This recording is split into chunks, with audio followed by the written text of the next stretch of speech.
going on, everybody? Welcome back to another exciting episode of the Viall Files Reality Recap Edition. I'm your host, Nick, joined by the household and my wife. It sounds so weird when you just say wife. I know.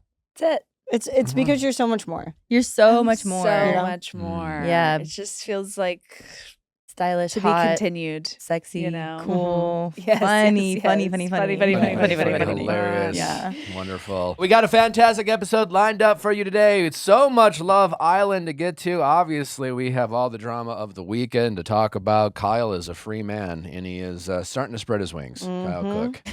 Leaning over, kissing over the DJ Kind of booth. giving Maddie Healy, to be honest with you. Ooh, that's a read. Lots and lots and lots of stuff to get into. We have a fantastic episode for you. Anna Peele is with us, and if you don't know who Anna Peele is, you will after this episode. She's a very accomplished journalist who also just wrote a very exciting new book called Enter the Villa. She had full access to the production of Love Island, and she interviewed, I think, many, many hundreds even.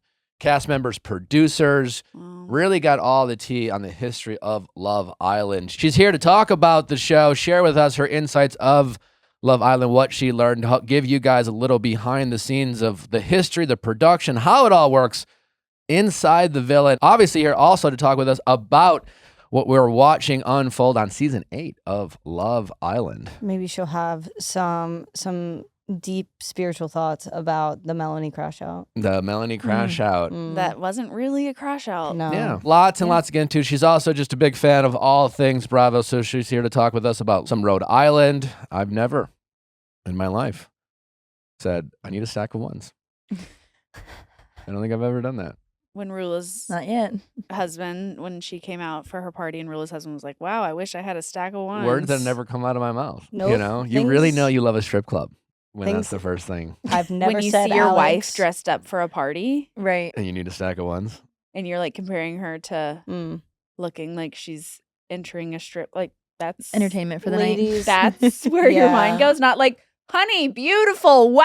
Yeah. if your husband's really focusing on getting a stack of ones and that's in his vernacular, Well, might he be a als- deal breaker, ladies. He also said Hoellen. Sorry, Joellen is not Yeah. our friend. He practiced So that. He did. He That was practiced that in his the mirror. mirror. He pitched that to a Yeah, producer. for sure. Oh, Or somebody pitched it to 100%. him. When he was Oh, with Ellen. Rula in his office, you could feel, I felt that he could feel the cameras around him. Mhm. Yeah. He was doing a scene. Tomorrow we have a fantastic Going Deeper. Kelly Potter from Real Housewives of Atlanta joins us to get into all things going on in the world of the Real Housewives of Atlanta. It was a great and exciting time for us to get to know Kelly Potter a lot better. What a fun, dynamic, and fascinating person, and we're excited to get to know her and have you guys get to know her a little bit better, and that will be tomorrow on Going Deeper, so do not miss that. Also, for all you Calabasas Confidential fans out there, we have Jemma from Calabasas Confidential later this episode to talk about her experiences on that new hit show, streaming now on Netflix. Fascinating cast and fascinating storyline, so we were very excited to get to know her and what it was like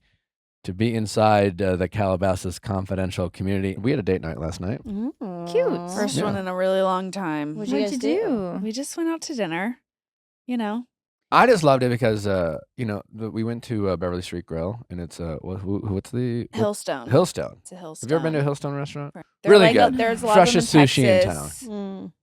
There's some in New York. There's a Okay. few I just here. love it because Familiar. I love it. Like, we went on a Sunday night, and no matter what, like, when you walk in, there's always a vibe, you know? There's like a vibe. There's like a good energy. It feels like you're like in it, you know? Mhm. It felt like we It were felt like date night. it felt like we were out, you know? Yeah. And we We're were in the enjoying scene. like the world and culture and society. Yeah. It felt- Versus like going into a restaurant and it's like kind of empty and Mhm. it's you're like, oh wow. the host is in the really- back room, and they come up and Right. Yeah. You're It's like waiting pick a there like, seat. oh. Yeah, I so hate wherever that. you want.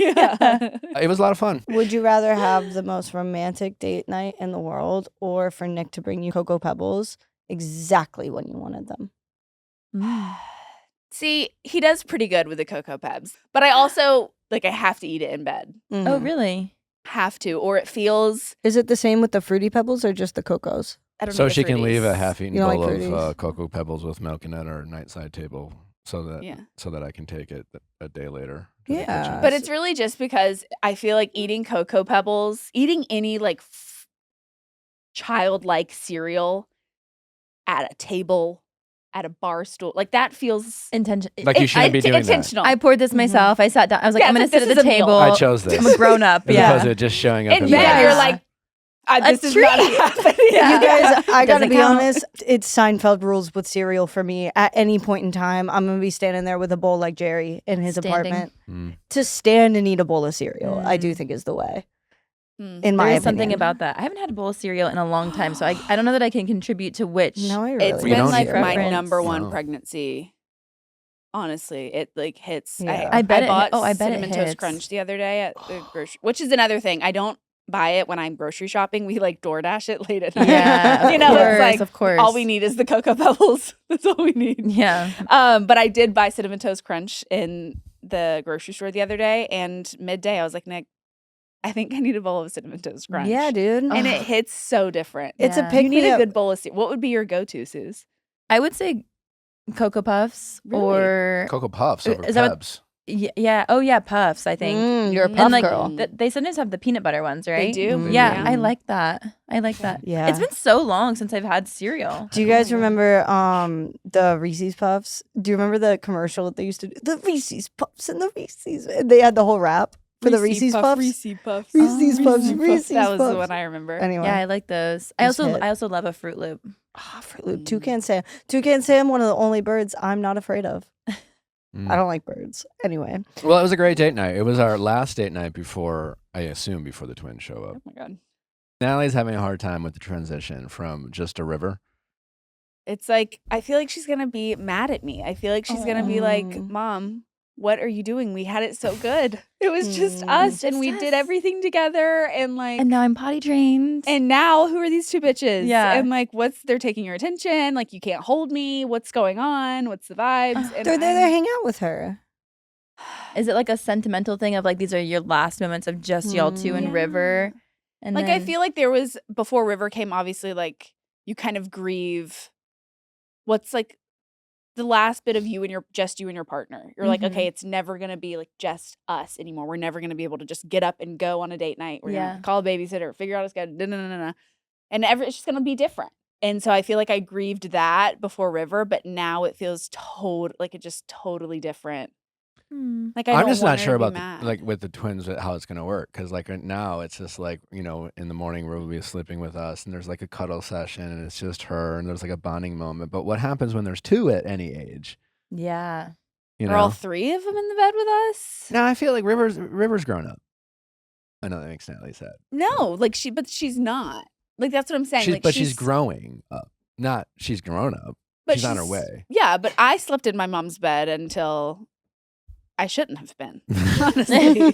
And I still pop in. I still every now and again I'll be Mhm. there, but like I want River to do that too. No, Yeah. It was a fun date night. We talked about our future. Aw. Yeah. Aw. Do you guys have a California king? Like No, I feel just like you're gonna regular need to king. upgrade even more Yeah. once. Did you know once a the twins get a California little king is bigger. only longer? Oh, okay. It's not wider. Do you we know need the like only a special custom made. I know. the only reference point I have for a California King bed is the Rihanna song California King. Honestly, great song. So Banger. like it sounds awesome. Yeah. Yeah. But we don't even have that. No, we just have a Oh. regular king. Okay. And Well, maybe if Well, Amanda it's gonna be Francis so goes cute. back to Beverly Hills, then she can get tight with Rihanna. Rihanna can get you guys Mm. a California King. again, it's just longer. It's not wider. I know, but It's like, not. It's like we could put more Also, kids down like, by every- our but feet. it I says, guess. but it's like it says California before it. Think of like the burrito. Like you can get a burrito or you can get a California burrito. never had either. Are we loving Love Island with as much passion as season 7 and 6, or is it just too early to tell? I'm enjoying it currently now more than last season. I have a hot take about it. Give it to me. I think that it's a little more. I think that they seem a little healthier as people. Yeah. which is great, but not as much. The world loved toxicity. Like that's why we loved last season because it was so messy, so like unhealed and bad that it was like everyone was talking about this like explosion, and now I'm like, are people going to be talking about it the same way? Because these people seem kind of like okay people. For me, it's just like it's a little much. There's like The kissing. the kissing, and then the, It's the horny. It's calmed down, threesome. though. No, but like the threesome bed. vibe like made me so uncomfortable. Yeah. the way it was just like one big bed and it's just like up to you to decide what. Like, hated every second of that. Question for you. What?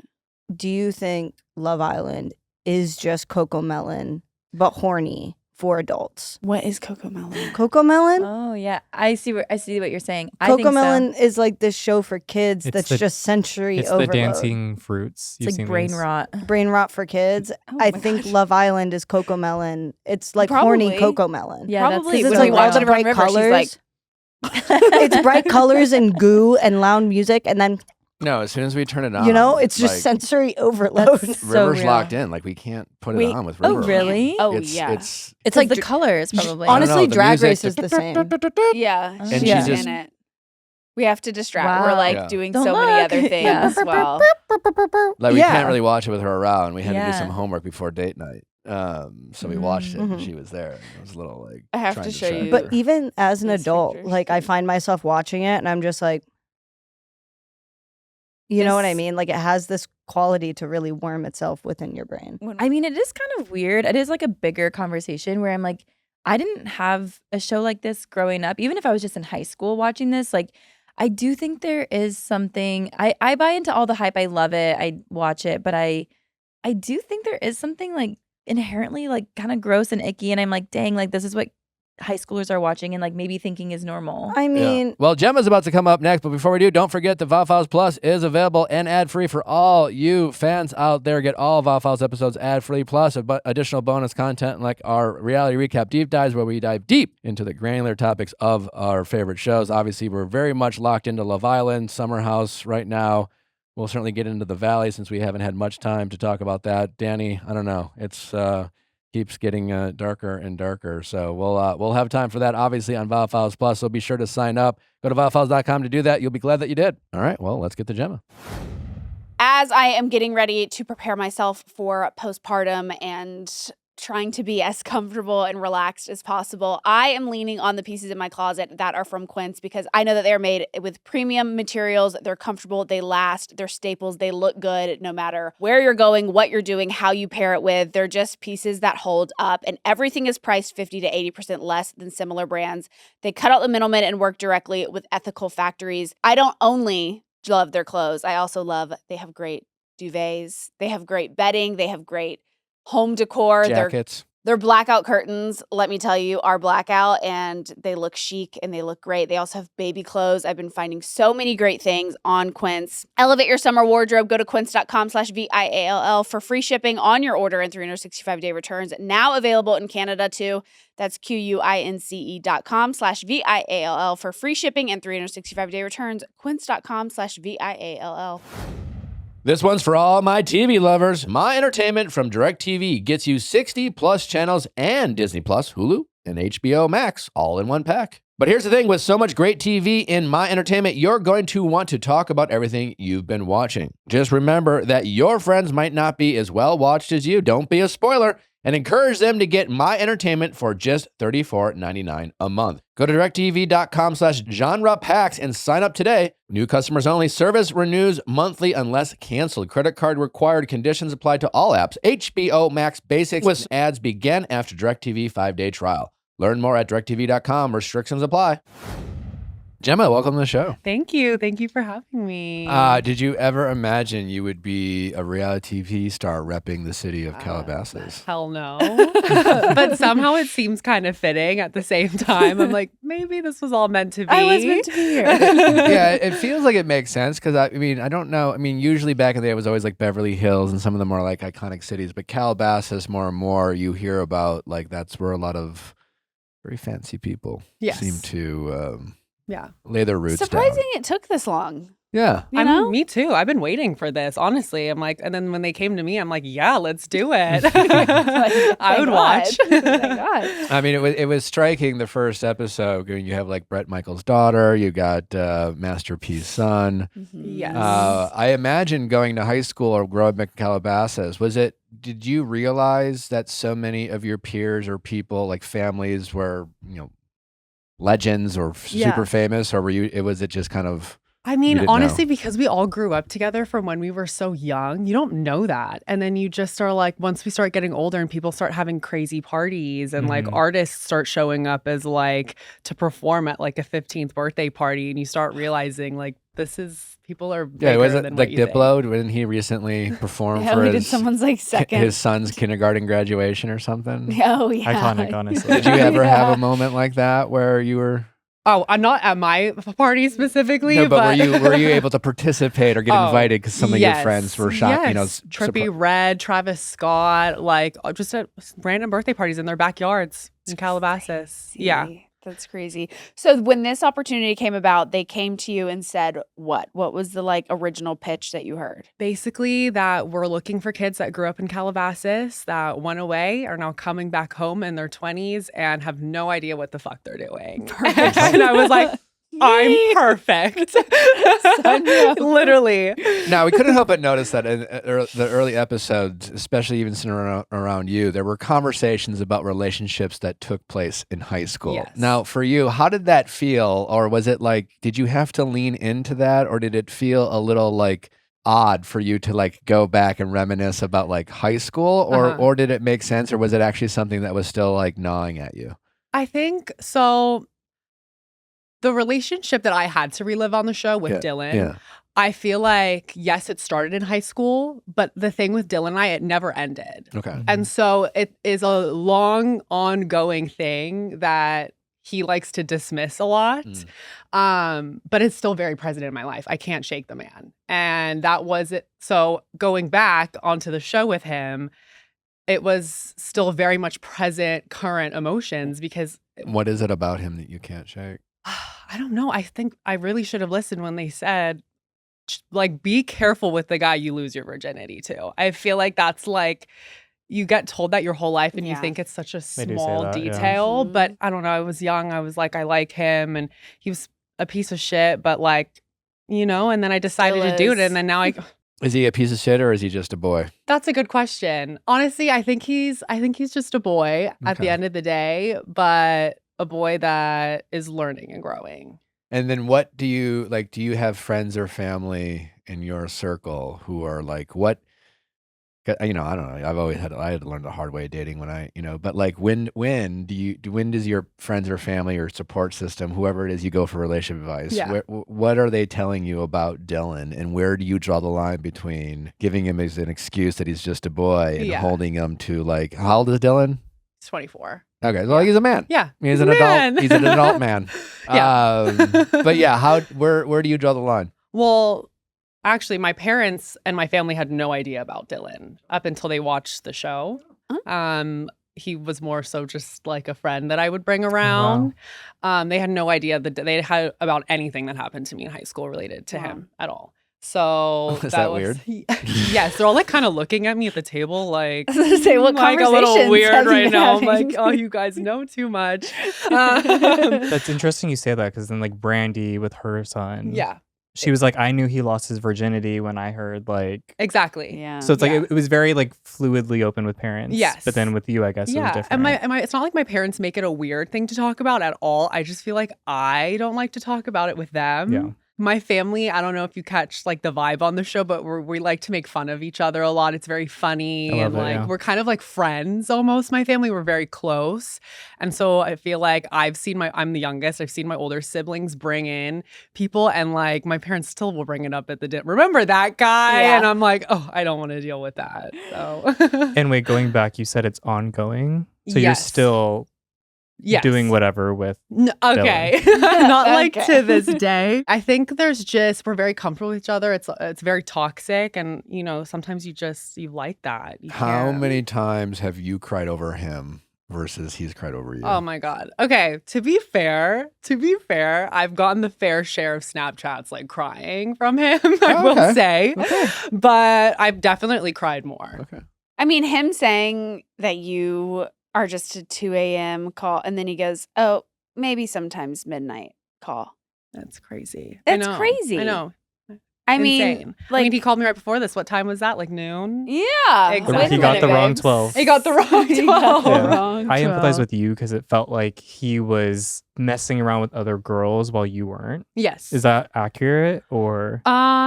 I think that's typically what he does. Is I feel like he very much likes to love me a lot in private and hate me in public, and he does that by like getting with other girls because he knows that's how it hurts me. He knows. You think he's doing it despite you? Yeah. I mean, I've known this kid since I was 15. I'm 24. Even when I went to college, it didn't stop. I was all the way in Oregon. That's wild. Can we talk about Suede? Oh, please, can we? So I was confused, and I'm a fan of Suede. Yeah. But the first episode or the second episode, she's giving you big sister advice. Yeah. And then the next episode, she's dating Dylan. Yeah. Basically. It's giving Amanda Petula. It Are you watching someone It else? is. Yes, it is. Okay. It's very on theme with the times.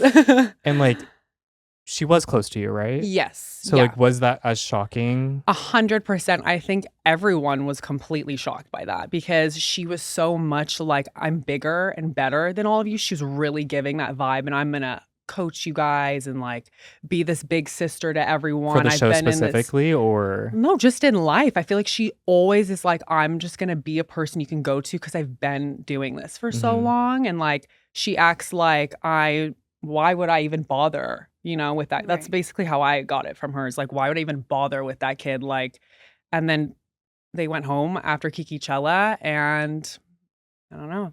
I guess she gave him a ride home, but then that was multiple rides. Yes, multiple. Where do the two of you stand today? We're not friends. Yeah. I did not appreciate the comment about calling me an unemployed girl from the Valley. I'm very much employed. I work a 9 to 5 in marketing. So that was crazy. And yeah, I don't think what she necessarily does counts as employed. So. Oh. No. What doesn't she do? I mean, she was big in her time, no longer. How do you think she keeps up with that lifestyle? She goes on yachts with guys and does things for money, and so I don't count that as employed either. So the photos of her like with Drake were, you're a yacht girl. Let's just say what it is. Okay. Where are you with Emma these days versus Suede? Honestly, watching it back, I have a lot of respect for Emma. Okay. I feel like she defended me in times when I wasn't there around Dylan when she didn't need to. I will say at the party, I came on a little strong at her, and I feel like in Calabasas, I've had experiences of feeling left out and like I don't belong. And I really did get that from her watching it back. And I felt bad. I really did. And I think moving forward, I'm going to make more of an effort to make her feel like more included and hopefully like move. Because I mean, she dealt with Dylan too. He was a piece of shit to her. There's no need to hold on to that. But she was respectful about me behind my back. I can't say the same for Sway. She was a little more honest. Yeah. For sure. Yeah. What do you think it would take for you, or what do you think it would have to happen for you to not be friends with Dylan anymore? That's a good question. I don't know. Maybe if he like slept with my sister. Okay. Or like my mom. My mom's like probably what actually no. But yeah, I don't know because that's a difficult situation. I feel really sorry for him. I have a soft spot for him. Yeah. Yeah. Like romantically? Not romantically, but as a human. Okay. I feel like he's been through a lot and he's told me a lot about it. So how did like production find out about Dylan? Was this someone that you were like... They basically asked me about my experience in high school, and I told them about, the things that had happened to me, the whole like telling everyone that I lost my virginity to him, Bloody Mary, all of that. And they were like, who is this guy? Because he's getting cast. Yeah, this is going to be great TV. Yeah. And I'm like, I know. He really owes you. Right? I know he does. And he denies it, but he does. Because I definitely am the one that got us here. Has he apologized for the Bloody Mary? He's more of a like, it happened so long ago. Water under the bridge. Yeah, water under the bridge. I ride bulls now. It's okay. For sure. Where are you with Nicole? Oh, I love her. Like my best friend. And is Nicole still friends with Suede? I think like friendly, Okay. not as close as they were. Because Suede implied that she was winning Nicole in the custody. I know, that's crazy, by the way. I had to rewind. I was like, wait, I which watched way it is that with going? Nicole. She burst out laughing when she said that and said, "Are you blind? Like, no one's agreeing with you." But, Got it. Yeah. So who are you closest with from the cast? Other than Suede, or is there other people you just don't fuck with? I feel like I'm closest right now with Nicole, Kimora, Jody, and Preston. Like that's like my little group right now. Love Kimora. Yeah, she's so funny. Mhm. Like I wish she had more screen time. I do. 'Cause She also had a she's- similar experience to you. Yes, 100%. Emily and Oh, and Percy. by the Yeah. way, that fight, like literally only like 10% of what actually happened I was can shown. imagine, yeah. Like that fight, that friendship breakup was like so bad. Really? Yeah. What did we not get to see that you wish we would have? I feel like, I don't know, I might leave that for her to tell because it's Mhm. not, people keep telling me I shouldn't involve myself in things. Okay. But it was, Emily, what she did to Kimora was 10 times worse than what was shown. And so let me just tell you, she deserved to be clapped in the face for sure. So what's your take on Emily in general? I think, she said to me after the first day we filmed, anything for a check. And I think that is what shows on camera. She's performing. Uh-huh. Got it. Yeah. And what won't you do on reality TV? Probably like have sex. That's a lot. So you're not on Love Island. You're sticking to Yeah, Calabasas. maybe. I keep seeing some comments like, we need you on Love Island. I'm like, but, Different platform though. It's gonna have to be Right. perfect Yeah. match, Right. Yeah. True. or maybe Age of Attraction. There you go. Yeah. Yeah. Fuck Mary. This is a funny question. Okay. Fuck Mary Kill. People who live in Calabasas. Okay. Kim Kardashian, John Travolta, Dwayne Wade. Ooh, okay. I'm gonna marry Kim Kardashian. Obviously. Kill John Travolta. R.I.P. Damn. And fuck Dwayne Wade. Honestly, that is like really the Say that only with your way- chest. Yeah. Hell yeah. What are the reasonings behind killing John Travolta? Is it Scientology or you just don't like hairspray? Wait, I loved Hairspray. Okay. I'm gonna go with A. Or Okay, Scientology. Yeah. or- Good answer. Yeah. or showing up Okay. as a director. Have you seen his new Oh, look? yes. And his like explanation for it? It's Yes, I hilarious. have. But also, I mean, Adele Dazeem, I do think. Yeah. His line. But I do think that But I would probably rather have sex with Dwayne Wade. Right. Yeah. So I correct. think Same. we all would. right. Well, congratulations on the show. Thank you. What will people be able to look for, assuming you guys get a second season? I mean, season 2 is gonna happen whether we're on camera or not. Like things have already been happening. There Oh, are boy. so many relationships that have turned around. The boys are fighting right now, which Who I'm like, specifically? Preston and Dylan right Okay. now are at each other's throats. But you're closest with Preston. No, Dylan. She Oh. said That's the Press- issue. We're having a little bit of a dilemma at the moment. Yeah. Okay. Because I have been very close with Preston, but I am talking to Dylan again. So there's a little But you bit have such of a soft spot for Dylan. Yes. And Preston knows that. Okay. And I think Preston's playing the role of like, I'm just going to sit here and let you do your thing, but I'm side-eyeing you. Do you think Preston also is learning from like his parents? It's Larsa, right? Yes. Reality TV. 100%. Yeah. I mean, I think Preston is his mother's son for sure. He loves to be in the drama. Mm-hmm. And I think that's why him and I are a really good duo. Have you met Scottie Pippen? Yes. Have you met Larsa? I have not. Mm. I'm not. But she did call him and say that I'm good on the show. So that's a compliment, Oh, right? You you love got the Larsa, Larsa so Pippen, it's- Yeah. the Larsa Pippen stamp of Right? approval. I'm like, Hell thank yeah. pretty you. Can you explain the importance of the Calabasas Commons? Because I feel like every other scene was Calabasas Commons sit at a table. I think that's the only place to go. I don't think people realize how small Calabasas is. Mhm. Like that's where we would hang out when we were little. You meet all your friends there, and then It's because the houses are so big and everyone has stuff to do at the houses and they don't need like a mall. I would like a mall. We all have to drive to the city to go shopping, but yeah. that might be why the houses all have everything inside because we have to drive so far. So you're driving to LA. Yes. Okay. Yeah. And what's your La La Land order? I do like a banana cloud matcha.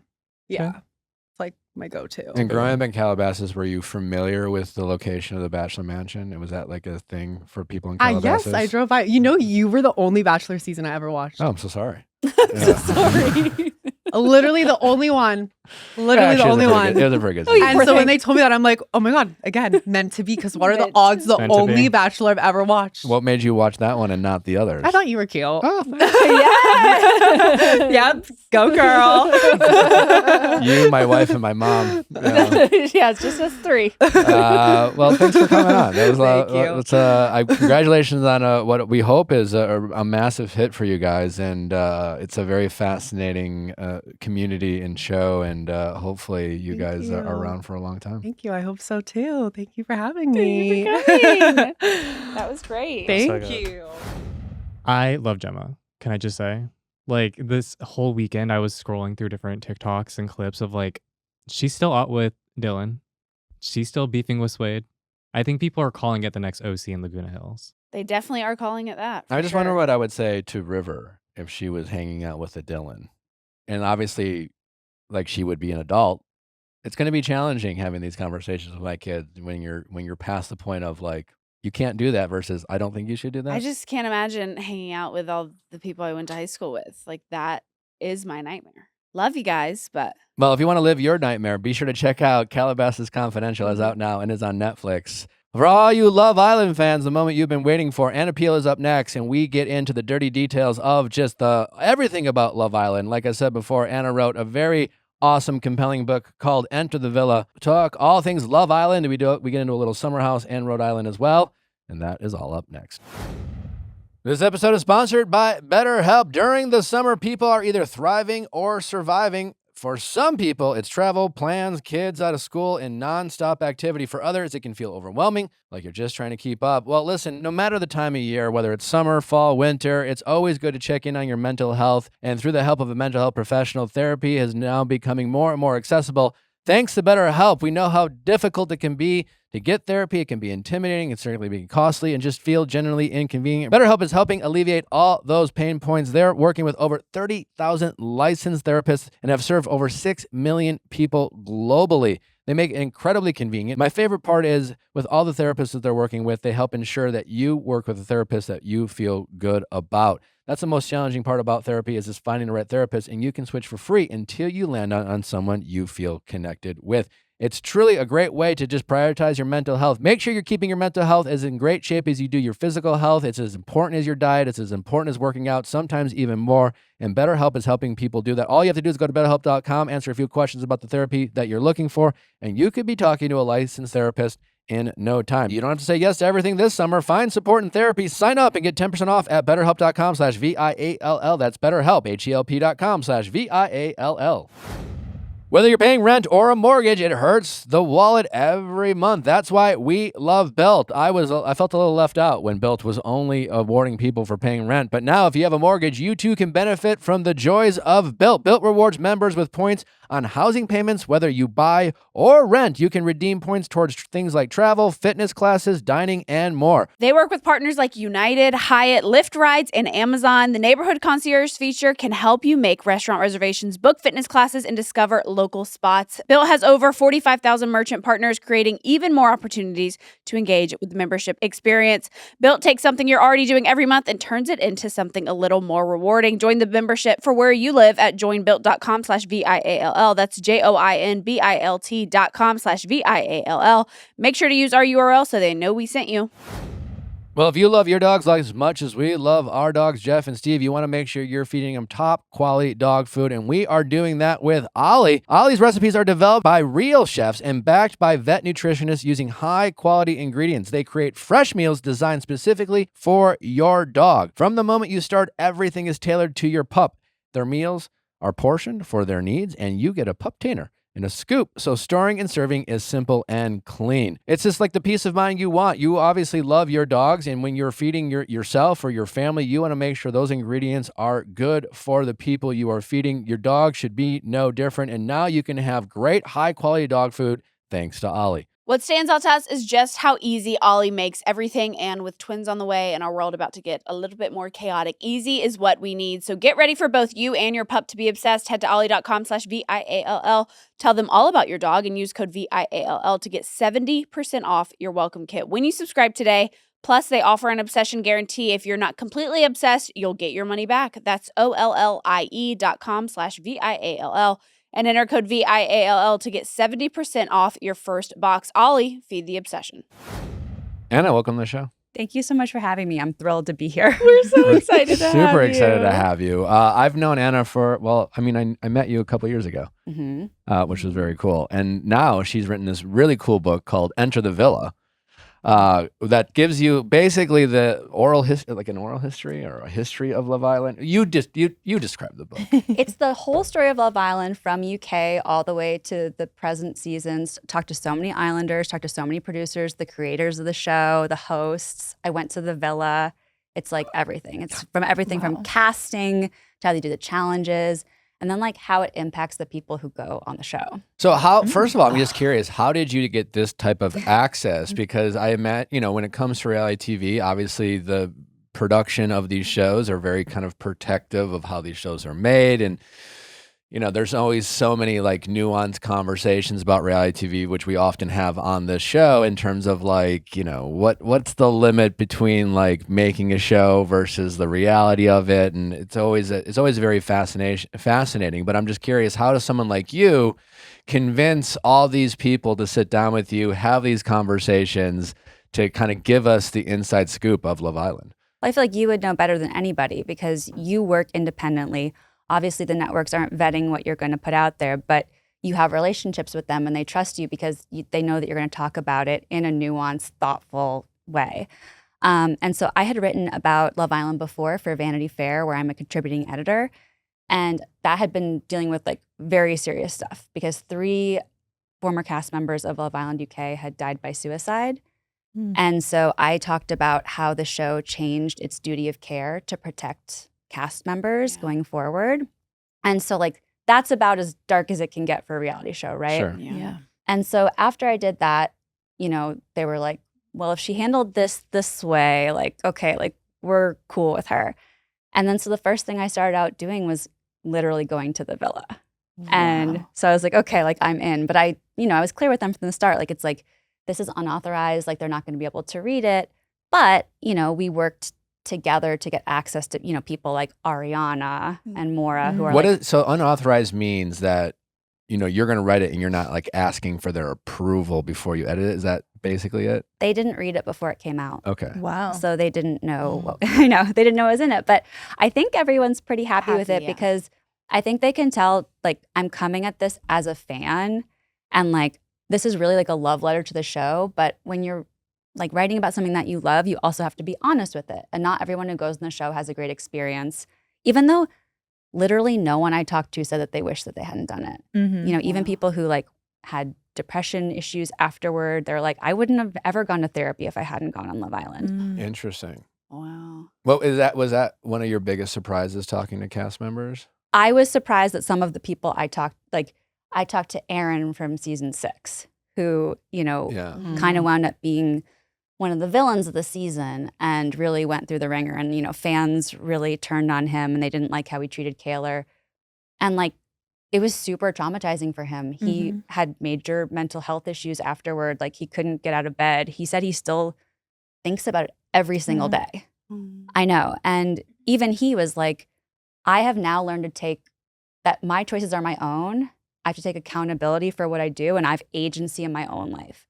I can't just like do things because people suggest it or they think it would be fun or they're telling me it might be a good idea. And I was like, that's really powerful to like have autonomy in your own life. Yeah. And to realize you have it. I think that's something else. Like, I even feel like from being on the show, The Bachelor, it's like you sometimes feel like you don't have a choice. And I think in talking to other Bachelor people, a lot of people like to blame production or blame an edit or fans or whatever. But yeah, I feel sad for what happened to him. And I know how it feels to like continuously like go back to something. But I feel like he's probably a good person, like he just made a mistake on TV. I think he's a really sweet guy. I don't know. Yeah. I And met him too, yeah. Yeah. He was Really very, I mean, he's definitely yeah. a sweet guy. We had an opportunity to interview him, like, honestly, probably like, It was right after the reunion, I think. yeah, it was like probably when he was most likely at his worst. And it was like, you could tell there was a sensitivity there. And it just felt a little like, kind of to your point, because like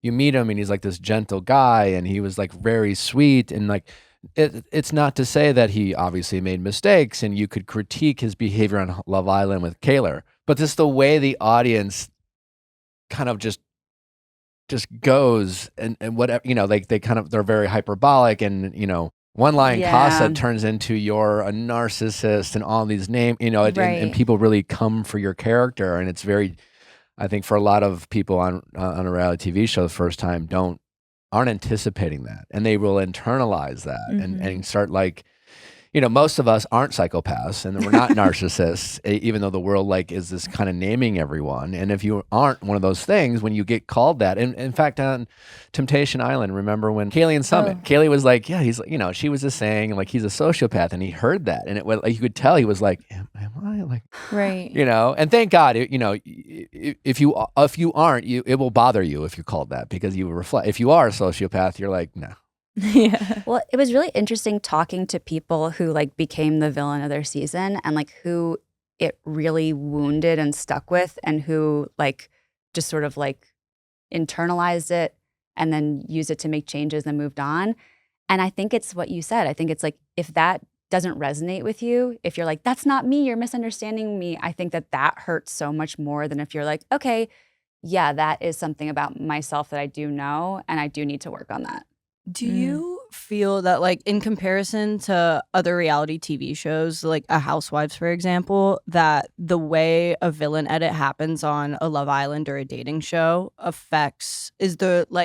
because it is so much about, like, your vulnerability and the way you, like, love and receive love and put yourself out there, that is where a lot of, like, the psychological, like, issues come from with, like, those kinds of edits versus, obviously, with Housewives, it's hard, but that's more, like, friendship, interpersonal conflict resolution versus like, your like vulnerable emotional relationship identity, I guess. Well, it's just, I think, a matter of timing. It's like on Love Island, it's being filmed and aired almost in real time. So it's actually happening to you. So it's over by the time you find out any feedback about it. That's what always fascinates me about Love Island. Like, we're sitting here right now talking about it, and right now they're in the villa. Yeah. Like, they're making avocado toast. Depending on the Something's time. happening. And that, there's something happening right now. Yeah. Like, Melanie might be having her second Crashout. Yeah. I hope not. I know. Were there any cast interviews or conversations that you had that surprised you the most, or that really stood out to you? I love talking to Rob Roush, one like hero / villain of season 6. Yeah. Mm-hmm. Like, I wound up loving and appreciating him a lot more after seeing him on Traitors, though I did just love him throughout. But I was talking to him, he was shirtless, he was eating a banana, he was wearing a bucket hat. No While way. you're interviewing him? Yes. I'm weak. Yes. So you showed up and he's shirtless. Where was it? He was in front of his trailer in Alabama. He was on his iPhone 4. So he was just like sitting back in like the lawn chair. Like, I loved it. I was like, 4. Wow. I didn't know they had like And cameras. did it feel authentic, or did it didn't feel performative? No, I think that's just how Rob is. Every single person who, like, all the producers are like, he doesn't care. He could take this or leave this. Like, he didn't really care about being on the show. Like, that's just who he is. I'm such a cynic because I think I'm constantly like, oh, it's a bit. Mm-hmm. It's a bit. And he knows exactly what he's doing. Like, he's got these overalls on and whatever. But like, to hear he has an iPhone 4, it builds a little authenticity for his brand. You're like, the quality wasn't very good. I couldn't really tell if it was him or not. But How it many sounded versions like of the him. iPhone are there? I'm on 17 now, yeah. He's a 4? 4. Too many. I had, I think I had the 4 like literally 12 years ago or something. Like, I think that was like one of the, The 4 was out when I was in like middle school. that's crazy. That's nuts. But also, he can afford the upgrade. So is it performative? I don't know. I just don't think he cares. He's like, it works. Why break it? And like, even though like, even if you saw like, did you watch season 5 of US? Yeah, the one so before. so he was in Casa. And so like he did like the bug move, like picking the bug up and like trying to put it on like the person he was talking to that he did in season 6. And I'm like, and you're like, wait, is that just his move? And you're like, he just likes bugs. Like, bug guy. But that makes my brother is like, average Joe, does some tiling work, and he's got the oldest iPhone as well. And he's like, it works. I can call my wife. I can call my mom. Like, Yeah. But what's what else do I fascinating need about it for? Rob is even, I don't know what your brother would do, but there are a lot of people who are kind of your average Joes who do get cast on these shows, and then they change. Yeah. And not that it's a bad thing, but when their world opens up to all these different things and these opportunities, and maybe they had the iPhone 4 because, like, one, it worked, but also they couldn't afford to get another one, and now they can, and they start, They're doing a deal with Apple. Sure, Yeah. but like to be in Rob's shoes and have his whole world flip upside down, become this mega celebrity, at least right now, Yeah. and still like stay grounded is a really fascinating element to him. But I think it's because like after season 6, like he was going on all these brand trips, he was doing shots like in clubs with people, and he just hated it. He hated like the person who he was there, and he just like felt it was like depersonalizing. He's like, that's not me. I don't like that. And so like he went back to Alabama. And so it's like, yeah, he'll leave and go make money, but then he's like back on the farm, like looking for snakes, hanging out with his grandpa. I love that for him. Did you get to meet his dad? I did not. Because dad's hot too. It's a hot family. I'm so curious. Okay, so at first when we saw Zach, I was like, oh, we got Charlie Jr. Like, I don't like this.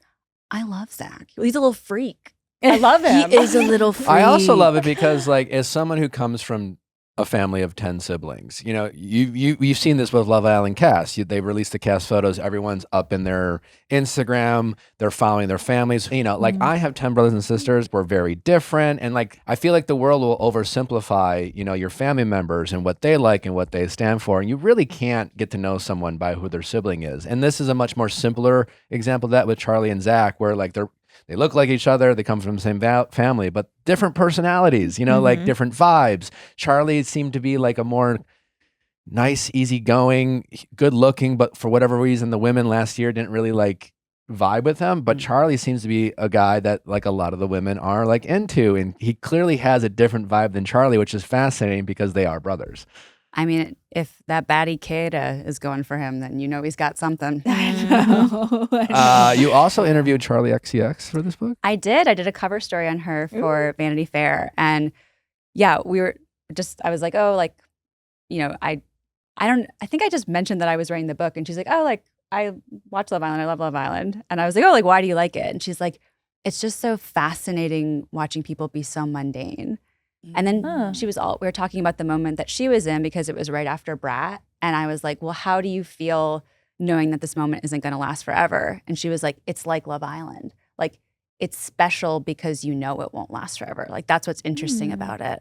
Oh, I love that take. Yeah. Yeah. Wow. What did you learn production-wise, like with this filming in such real time? Like, how are they able to do that?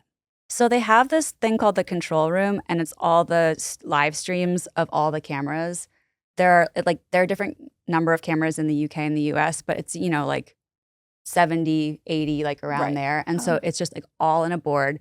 And then there are different editors who are watching the footage, and there's like a story editor who's kind of standing around sort of being like, hey, what's that? What was that look? And then the editors are like quickly putting together like these edits, or like they'll zoom in on somebody.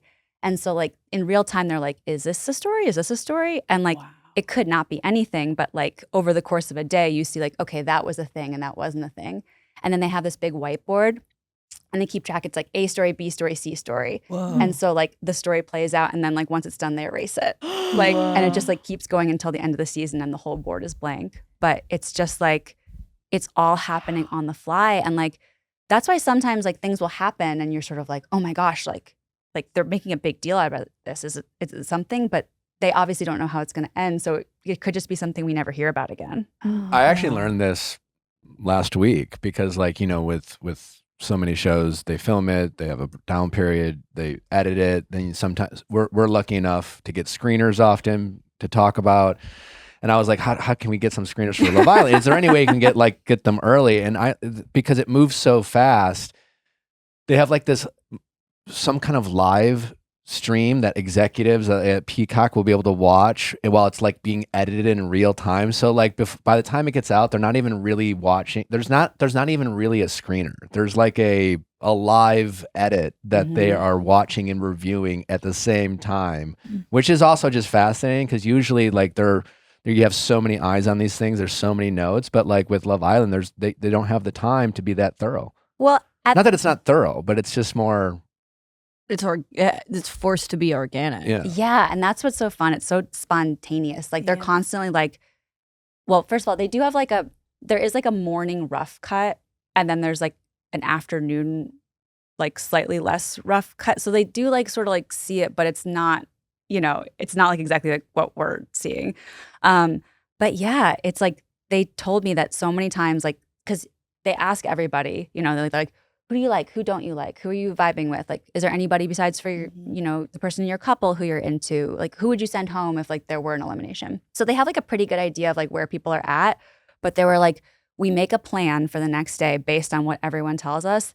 And then like we'll wake up in the morning and they'll be like, oh, like, he doesn't like her anymore and now he likes her and they had a fight. And then so they just have to like rip up their whole plan for the day because they have like challenges. They have like people who they were going to maybe like be like, why don't you talk? But they'll just be like, oh, fuck, we got to start over.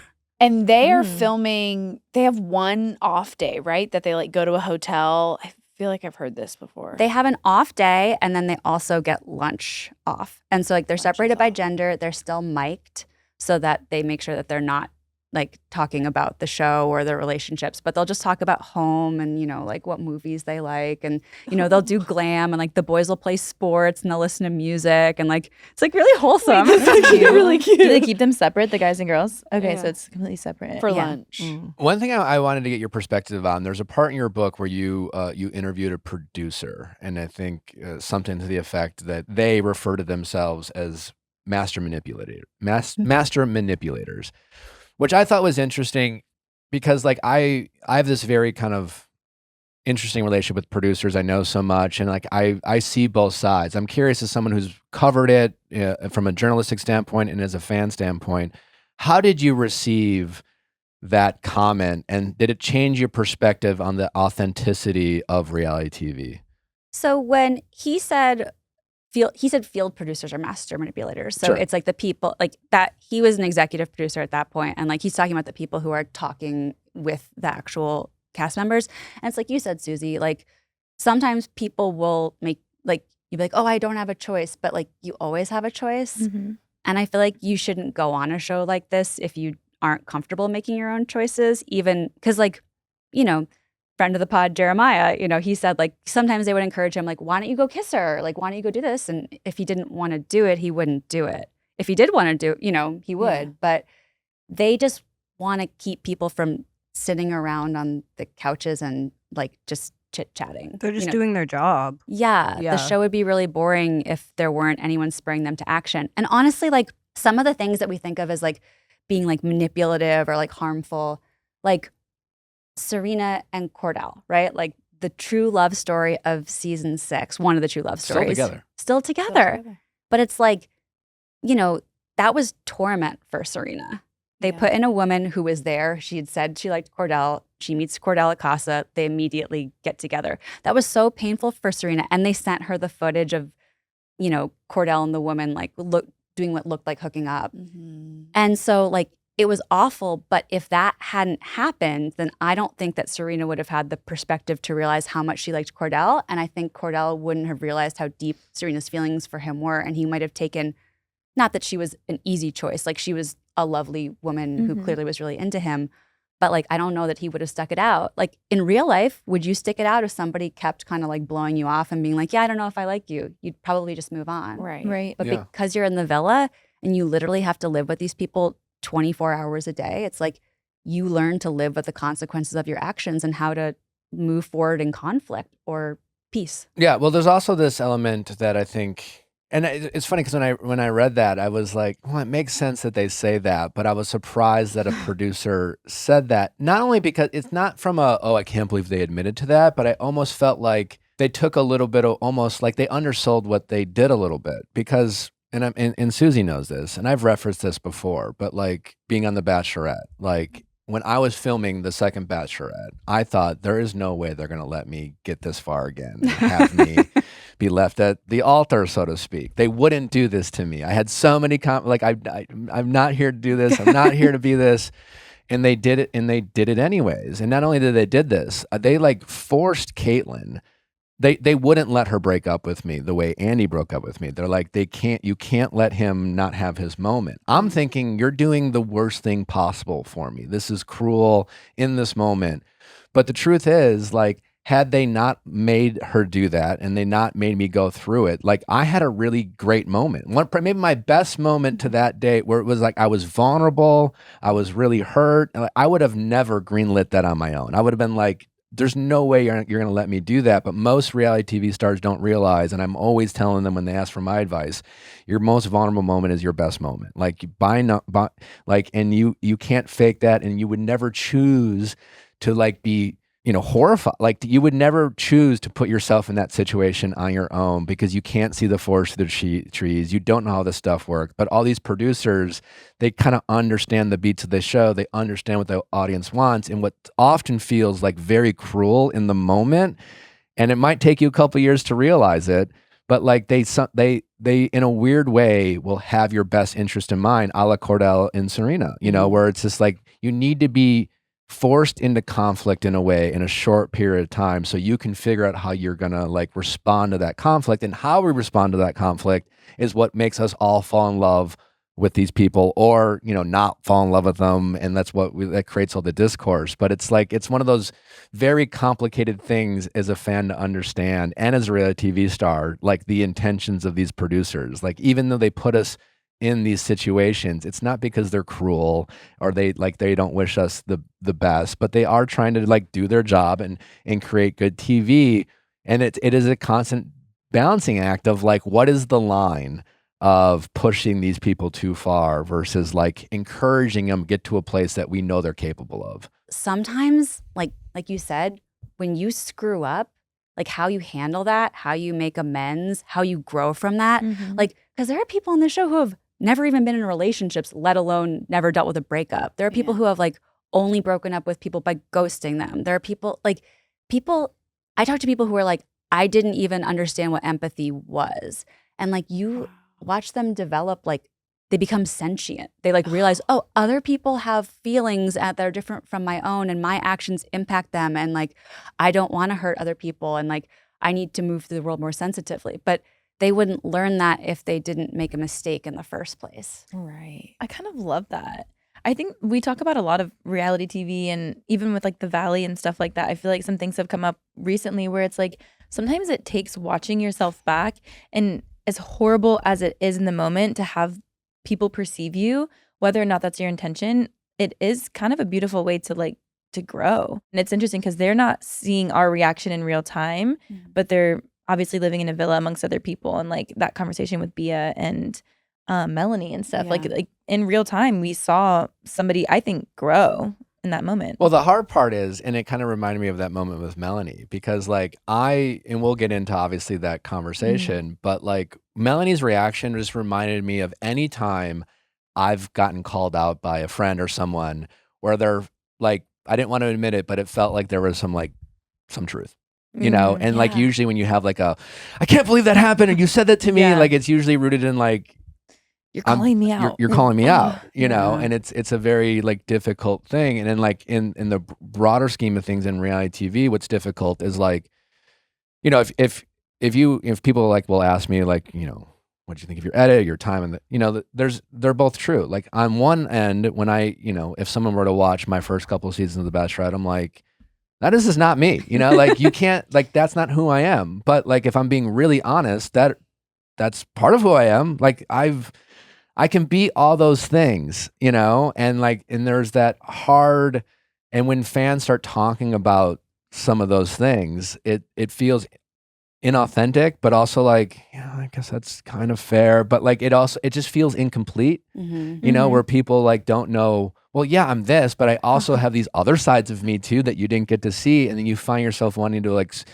I've had a lot of conversations in my head with fans, like, by myself, trying to explain myself, like, explain the nuance of yourself. Yeah, which is very difficult. But it's also, like, you talk to any reality TV producer. I was talking to a Bravo employee, and they're talking about the Bravo characters, and they're like, every person I meet, that who they are in person is who I see on the show, because they're kind of seeing those glimpses. And like, if you ask a reality TV star that, they're probably going to say, no, that's just my TV version. And they're in a way both true. I mean, yeah, like Love Island is filmed, like we said, 24 hours a day. There are like, between 10 and sometimes, last season there were, I think, 20 people in the house after Casa. So it's like, That's crazy. it's like you're and the episodes are about an hour. Yesterday was an hour 20, but you're not going to get the full context of the person's life. But even like, it's so funny. It's like anybody, any civilian, it's like, even if you have a really close friend, it's like the way you see them isn't exactly the way they see themselves. Yeah. Right. Like, what did you make of, I guess it was last season, where it felt very responsive to the audience, and it felt very like, we're saying this on Twitter, and then we'd see that in Like the next producers are reading episodes. Reddit, it's Yeah. well, they literally are. They told me.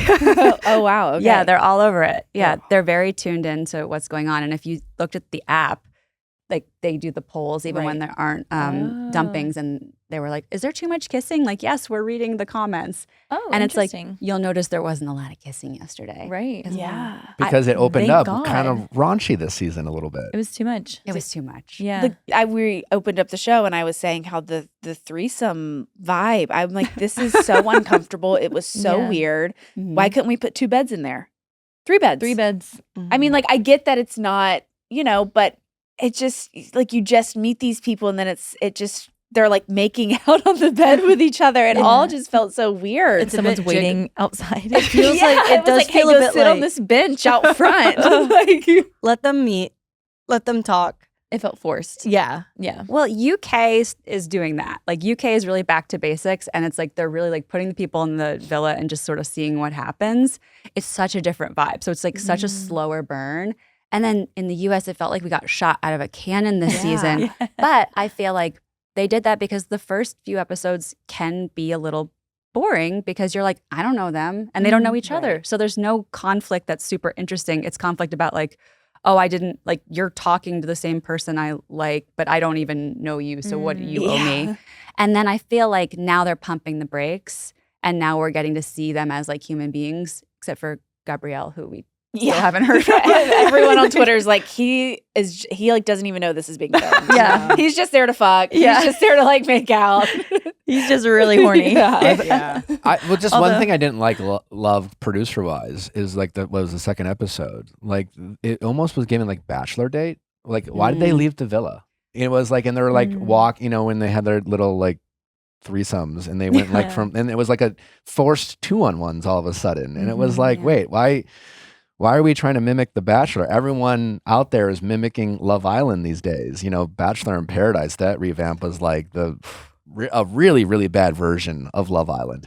No offense. That was, no, you're right. I saw myself out. Just there for a few seconds. Yeah. But I thought that was just kind of weird. And I didn't love, because there's something about, to your point, like Love Island, there's something about the villa that is nostalgic in a way that we're like, we're back, we're in the villa.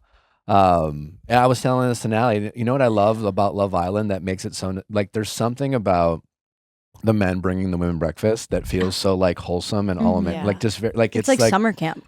or just like when Sean young, left, it felt young like- love, where you just meet someone and you want to make Yeah. them breakfast in bed and you don't really know them, but you're like, it's You play like, house. yeah, It feels like that. They're playing house. They're playing Yeah. house. Like breakfast. Yeah, the breakfast in bed or the Cocoa Puffs in bed. It's Right. like It's like what the expectation is already there that you're gonna make me breakfast. You're gonna know how I like my coffee. Like that was like one of the first conversations. I forget who it was, but they were asking, what do you like for breakfast? And I was like, that's like, I wouldn't expect someone to make me breakfast right away. It almost means more when you don't have the expectation and someone does it, What did you learn, Anna?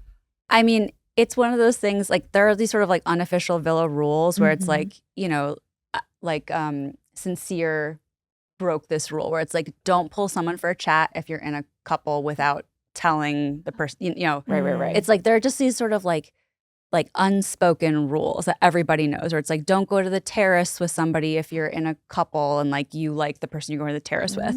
And so one of the unspoken rules, and so for the first few seasons of UK, it was such a wild free for all.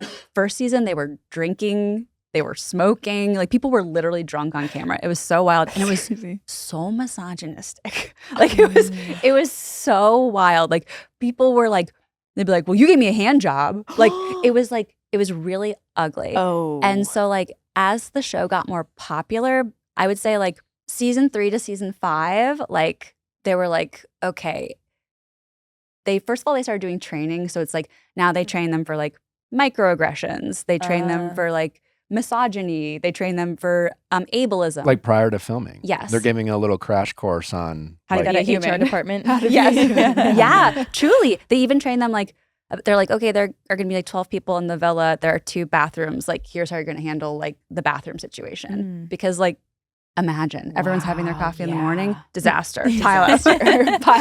So it's like, by like, but also by like once the show was really hitting in the UK and it was a really big show, like people started getting the feedback and they're like, oh, like people respond well when I treat women nicely. So it started being this like positive feedback loop. And now it's just like something you have to do. You really do. Yeah. Wow. What did the producers say about just like response? I mean, did you ask them about whether they should be so responsive to audiences? Because it was a critique of fans last year that it felt like, wait, you're giving us too much power, or you're listening to the wrong people, or in a way that it felt a little frustrating for us. And at the same time, it was like we wanted Nick and Alandria, but then it did also felt like you forced it upon us at the same time. They're still together. So, I mean, who else is? It's like, so it's like we wanted it. They gave it to us, but they couldn't make Nick and Alandria get together. Nick and Alandria got together because they wanted to get together, and they're still together. But also this season, like I was looking at the polls, and like people wanted Melanie to go home after her crash out, and people did not want Sean to go home. And so it's like they're taking it in. They did listen to us when we said less Stop kissing. kissing. Yeah, please stop kissing. Yeah, please keep Gabriel's tongue in his mouth. So when I see that thing, I jump. It's so much. But like they don't just like do what we say. It's like they take it in and then they also adjust how they're producing it. So it's like, I think that I was thinking a lot about Huda. I think a lot of people were when we saw like Melanie kind of like spiraling, not in yesterday's episode, the day before. And it's just like, Huda is a person with a really strong sense of self, even if that sense isn't always how others see her. But like she's so certain of who Huda is that like she can crash out and then she can like crash back in. And like with Melanie, she seems to be like a very sensitive person.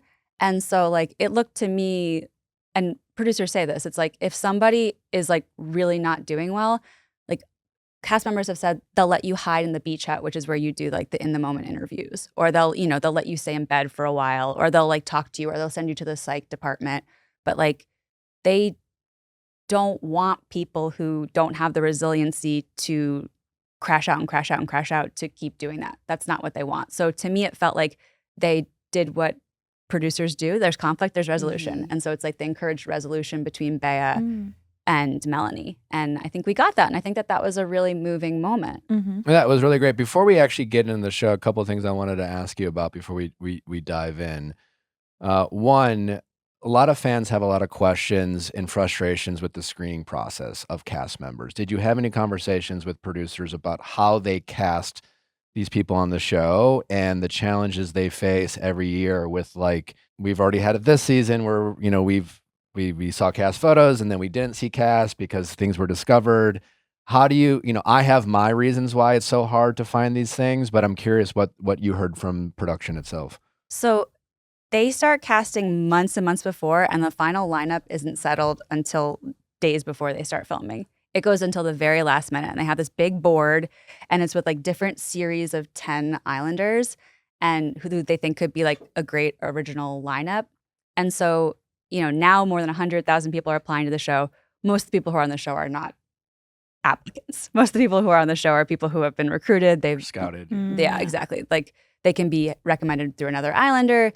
A lot of times they're sliding into DMs. Jeremiah was in an ad that the showrunner saw, looking incredibly handsome. Yeah. But yeah, they're found, like they go to boat parties, but they're like really, especially after last year, they like normal people. The casting director told me that like they're like, we just want like someone who like works at Sephora and happens to be gorgeous. Yeah. Like they did say they're like, they love like regional accents. they're like, we would love a Boston Rob. Like, that's our dream. We still haven't found him yet. But, you know, they want people who are like not typical Islanders always. Like I would say Taylor last season is not like a typical Islander. He's still in vet school. He's like, you know, he definitely has a regional accent. But yeah, they talk to them about like what their dating history is. They ask who they're attracted to. They ask like who from the previous casts they're attracted to. Everyone says Miguel. All the women want Miguel. He's so gorgeous. But yeah, then they also look at who they've actually dated, because a lot of times people will say like, oh, I'm open to dating anybody. And like historically that has not gone well. Right. Like because people, you know, have like biases that maybe they're not even aware of. And so like in early seasons of UK, Islanders of color and Black Islanders were not being picked in the original lineup. And so they have to see like, okay, like have you actually dated people like of other races? So they do all that and they kind of go up through layers. So it's like casting team, then it's the producers, then it's the executives. And all the while they're on this board and then they're going through all these checks. They're going through this like psychological evaluation. There's like a 500 question test and then there's a verbal section. Obviously you're getting STD medical test. There's a background check that doesn't always catch, you know, like if you said something in a story or if there's something on a private account or if you said something on a podcast, like. Yeah, it seems like when Islanders get casted, basically everyone who's ever known that person goes into their phone. And I don't even think it's a bunch of people. I was talking about this with Natalie. I don't think it's like something happened and someone's like saving this for the day they can ruin someone's life. I think it's just more the biggest show in the world is announced the cast, and then people are like, oh my God, like I went to high school with that person. And they kind of go through their phone and I think it's like, oh, I got this. And then they release it to the wild. I honestly think it's more like that than people are holding on to like they remember this they have evidence. A video of this random I think it's just person they like went to people high just school like with. go into their phones and then find these things that, you know. So that makes me wonder, should they try and get casting done a little bit earlier so they can put that out there and then kind of let the audience finish the vetting for them? I think that's what Bachelor started doing a few years back. I know they did that as a reason because they knew they couldn't possibly have access to everyone's phone in the world. Yeah. And it helped them out a couple times. Yeah. I mean, we'll see, but it's, they do really, I think, try really hard. They don't want anybody to have a bad experience. They don't, you know, there are shows where sometimes they will put people in bad positions because they think it'll be interesting. Like, I remember on Rachel Lindsay's season, it's like there was a guy who like had like racist views. So it's like to put her in a position like that. Like, I don't think the Love Island team wants that to happen. What was something that you learned that now watching it as a fan, you see it a little differently? Oh my gosh. I was convinced. So after Huda and Jeremiah broke up, I was like, okay, like the Islanders don't want her there. The fans don't want her there. That was what was happening in my mind. So I was like, so the producers have to figure out a way, like, how do we get her out of the villa? So they did 2 votes within the villa where the Islanders were able to eliminate her if they wanted, and they didn't do it either time. And then they opened it up to the audience, and there was an audience dumping, and we didn't vote to eliminate her. And then after that, I was like, oh, they like set her up on a redemption arc, which I totally got on board with. I wound up voting for Huda twice. Like, I would not say that. Voting to eliminate her or to keep her? No, to keep her. Okay. To keep her. Like, I know, I'm wild. But I don't know. I really believed in it. And I was like, oh, so you set her up to do that because you're like, we can't keep her here and have her, you know, still be problematic. We have to give her, because it could be the greatest redemption arc in the history of Love Island if you do it. Right. And they were like, no, we never ever hinge the show on one person, even if they're incredibly popular with a group of fans, because anything could happen. What if she got eliminated because something came out about her? What if she decided to go home? What if like she really was at the bottom of a vote and they just had to dump her? Like, it's like you can't, it's an ensemble cast. Right. So if anybody becomes too important, then the show would fall apart if you don't have them anymore. Yeah, that makes a lot of sense. What do you think that kind of means with the way they edit the show, right? Because it is this live functioning kind of like organism of when you have someone that you could potentially give someone like Melanie, for example, in this, like, what was it? It was 2 episodes ago where she had her crash out. Give me and 10. then, yeah, give me 10. It was awesome. But with something like that, of like, if they had the entire season already shot, that might have not gotten edited exactly the way that that was going to, because they know Melanie's going to get Melanie's one of their heroes, right? Yeah, they can't map out a whole like arc. Yeah, so then you get this edit of Melanie because they're going to just go with what is happening in the moment versus this like predisposed like assumption of what that character is going to be in their arcs already. So it's like, it seems uneven sometimes. That's the magic of Yeah. Love Island, is that it's so like ephemeral and so spontaneous, and things change all the time, and like your allegiances change all the time based on like what they actually do and who they like and what the people they like are doing, and like I don't know, like the permutations, you know. It's funny, like one of the people who they were like, oh, everyone's gonna love Ace. The producers were like so sure that like Ace was like, they thought that Ace and Zach were gonna be like the two big stars of the men. And like they were like, we're really surprised that people wound up really not liking Ace. I'm curious what they thought about that, because to me, Ace just felt like someone who almost like against everything you said the producers were looking for. He had, I think, 1 million followers coming in. He was already a creator, you know, and he understood this world. You felt like he understood this world while watching Love Island.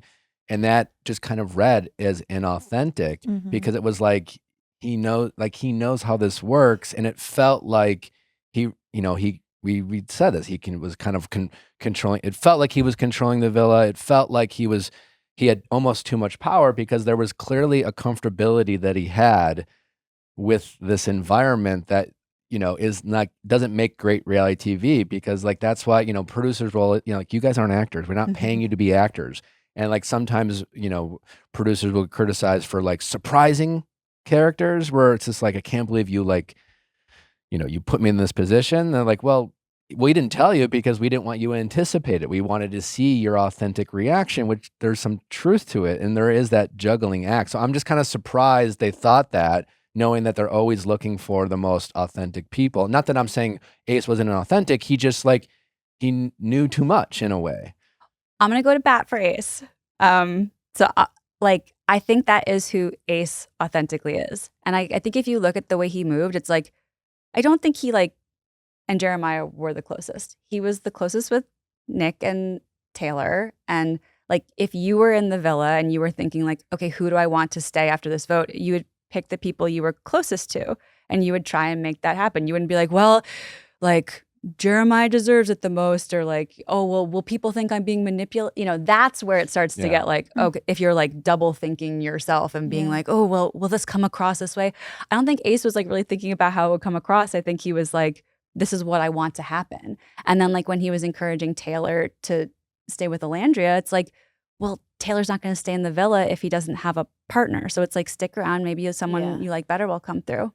What did you learn, if anything, about the world finding out that Ace and Shelley had interacted on social media and had met before, and like hating that? What did you learn about that? It's a small world. It's like in season 5 of UK, like Curtis had DM'd Maura before the show. He was on Dancing with the Stars Ireland. He was like a dance pro, and she was just like a local like Monster Energy spokesperson. Early days for her. But like, I don't think it's that crazy that like really hot people who are in proximity might like have like been at the same part. Like I don't think they knew each other. Right. I really don't. Before we get into the show, one more thing I wanted to ask you about. So much conversations about the mental health of cast members and just kind of the aftercare, so to speak, of what the show does now to what they used to do before. Certainly, I remember back in my day, there was hardly any. I mean, they had a therapist travel, and it was like, can we talk to therapists? They're like, no. It wasn't no. It was like later. But yeah, it wasn't very accessible. And the conversations we used to get, or the people who would check in on us, were just producers back in the day, which was helpful. But I went on Special Forces a couple years ago, and even that was like, they would, 4 months later, they would call and check in. I'm like, no, I'm fine. I'm totally good. But it was, I felt even on that show, which is different than Love Island or The Bachelor, there's kind of the mental, just manipulation that you do have to go through. What did you find out? And what has changed between how things used to be done on these shows to what is being done now? Well, the first season, it was just like, of UK, certainly, it was just like a little bit of a free-for-all. Like, they always had a duty of care. The duty of care is something that every show has to protect the well-being and safety of the participants. But like, it can be dependent on the network, or it can be dependent on the production company. Like, at Netflix, not every Netflix show has the same duty of care. It depends on who's making the show. So at the beginning, it was just sort of like, there was a psych team. There always has been, but they were too busy like getting drunk and like having sex on camera to like avail themselves of the like resources that they had for their mental health.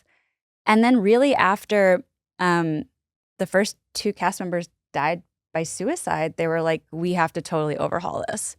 And so then it started being like, they would really proactively, like if somebody was having a hard time, like at all, they would be like, why don't you go see the psych? Like, take some time, like, please, sending them away. And then everybody gets 8 mandatory sessions after they leave, but you get it longer. And the producers will keep checking in on you after you leave the show. Like, they'll call them and just be like, how are you doing? It's just much more proactive, and like, there haven't been any, I feel like we're so lucky that like in the US, like nothing terrible has like happened, but it is a different system. So in the UK, 40% of people who apply are weeded out during the psychological evaluation. And like, I don't know what the numbers are in the US. I didn't share them, but like, I wonder if it's that high. Because 40% seems really high to me, although it seems like seems like a good number. Yeah, I remember my psych test for The Bachelor. It was a lot of like, how stable are you?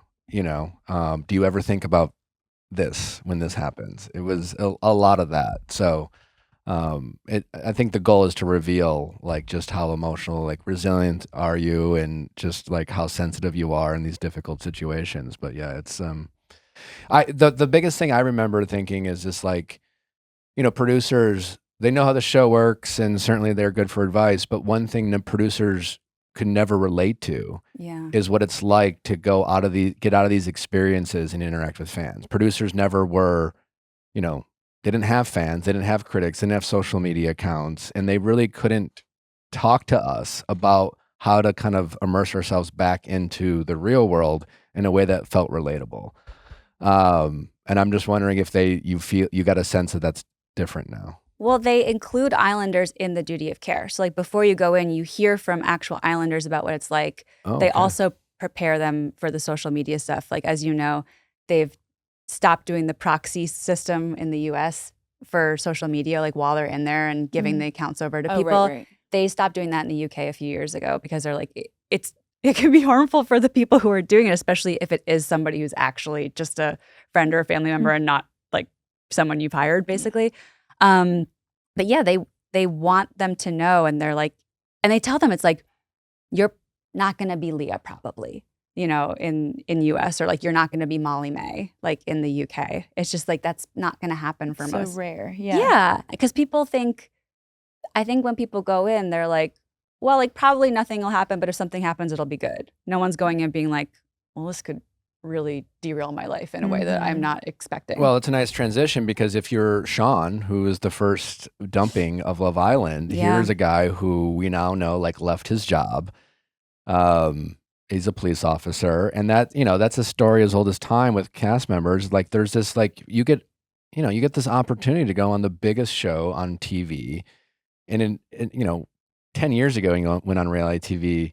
There was like, oh, I get to be on TV. It's fun, but there was no like playbook. There was no like, oh, this is my lottery ticket, And I always say like, it's, being on these reality TV shows, it's a lottery ticket with really great odds, but it's not a guarantee. You could become a major celebrity, and your next 10 years or more are like set. Or you could be a Sean where you have all these expectations, you quit your job, you left your job, and he's going to come out and he's going to want to have all these experiences, and it will be a difficult challenge for him to like have people invested in him in a way that like he's going to watch all these other people he got to know their lives are going to change in a way that his probably won't. And he's going to have to emotionally deal with that, which is going to be a real struggle. Counterpoint, Bella got to be on Beyond the Villa. She was the first one like out of the villa, I think, right? She was, yeah. Yeah.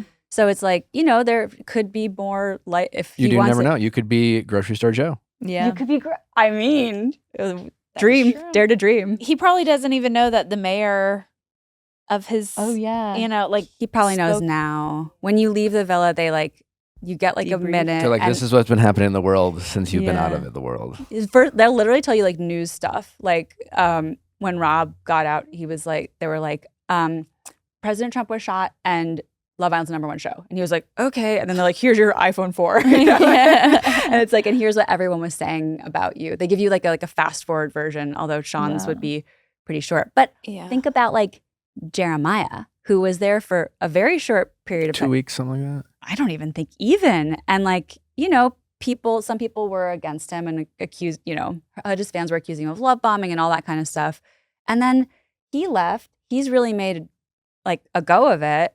And he also like got to watch and have the perspective, I think, to deal with it. Like he had the opposite experience of Sierra. Sierra went in, the whole part where everybody loved her was when she was in the villa, and she left to she didn't get to enjoy any of it. She left to just like everyone hating her. Jeremiah got to leave and everyone had a lot of like goodwill toward him. And he got to experience that while the show was going on. That's interesting. Yeah. So what are you feeling about this season? Because another thing that's, when these new seasons come out, now that we've had 6 being a hit, 7 was another hit, now there's just this pressure, not only with production, but even us fans. It's like, is it going to be as good?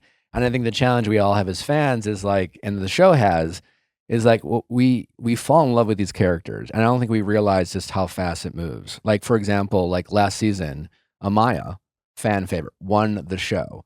This time last year, Amaya's she's not in the villa yet. We don't know so many of the people who are about to come on the show that we're gonna fall in love with. We always act like, oh, the main cast is the only people we care about, and yet there's so much left to unfold this season. And I think that's like right now that's why the quick response when you see the Melanie Crashout is to like, all right, who does she remind us of? Okay, last season Huda was the big Crashout person. Okay, Huda now reminds us, Melanie now reminds us of Huda. It's like oversimplified in a way. But that all being said, how are you feeling about season 8 as we enter into this season? And even though it is early and so much left is left to like happen, how are you feeling things are kicking off with season 8? Ben Thursby Palmer, who is the showrunner and came from the X Factor, literally one of the people who like put One Direction together, like just has like, he's just an amazing producer and so calm and steady and authoritative. And Islanders have told me it's like, I felt like he was looking out for me. And like, he does seem like a person with like a really good moral compass. Like, I don't know, that's not maybe necessarily the first thing you'd think. You're like, oh, reality TV producer. Like, but I really think he does. But he also picks something different every season to focus on. And so like every season is different. And so season 6 was this like really intimate portrait of like friendship, I felt like, and unfolded in this very, I mean, I hate to say organic way because like, of course, the whole time the producers are flicking the dominoes and making things happen. But then season 7 was really a spectacle. And I think season 8, the way that they cast it, to me feels much more, they're all absurdly good looking, but they feel more like normies to me. Like, I think Bryce has the most followers and it's like 150,000. Most people just had like a couple thousand going in. They're just kind of like normal hot people. And I think that is more interesting. And I feel like I said, it's sort of like we started out like on a rocket ship because like it's like, okay, well, what are we gonna do? And now it's just slowed down and we can get to know them. And like we can get to see Bea open up a little bit and we can get to, like, God willing, hear Gabrielle talk, Yeah. Who's been your favorite so far? I mean, I love Bea.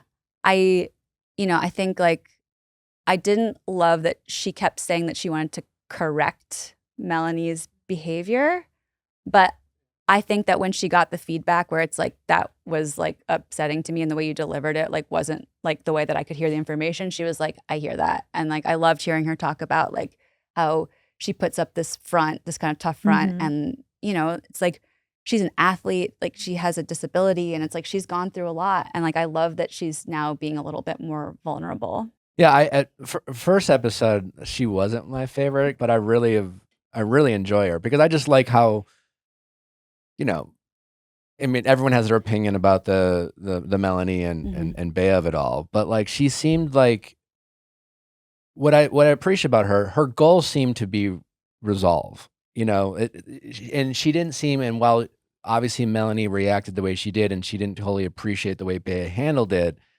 it didn't seem like it seemed grounded and trying to like just talk to her, what, you know, her friend Melanie, and obviously it didn't land the way she had hoped, but it seemed, I just liked the way the perspective she was coming from, and she seemed really, I guess, just grounded in an energy that I really appreciated. Like you could hear her out. I think I felt that in her conversation with Kenzie, and I love Kenzie. Yeah. I love it. Kenzie's like, I'm so beach. Just like, same.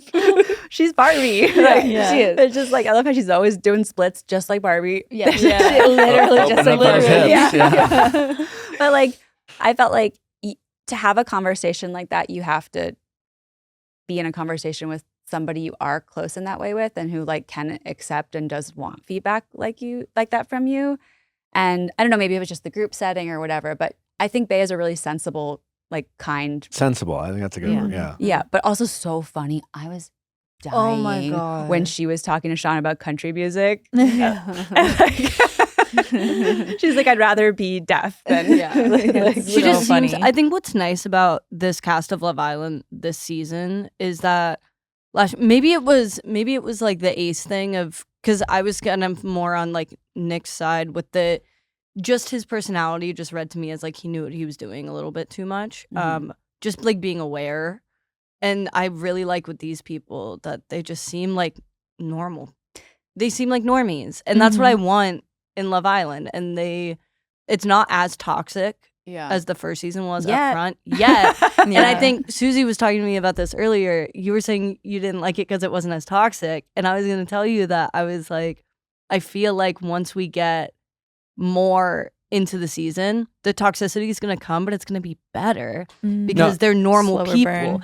Slower burn, and it's like real shit is going to come out because they like see the best in each other. That is a great point. When you have too much of that early on, it feels almost it's chaotic. They're using like therapy speak instead of actually hating each other. Or you're just kind of reacting for the sake of reacting. But yes, you're right. If the goal is these people will get to know each other, they'll develop these kind of interpersonal relationships. We all know that time slows down to like this crazy halt, and so what is a week feels like months, and then more bombshells come in, and then these bonds. You know, you have Sincere and Melanie day 2 being like kind of trying to like grapple with like, okay, we're not closed off, but we are in a connection. And what is that? And what are the rules of how do we move? And they don't even know each other, but they're also speaking to each other. Like, you know, you're hearing Sincere say the word, we're connected. Yeah, like watching them be able to break it down this way does make it feel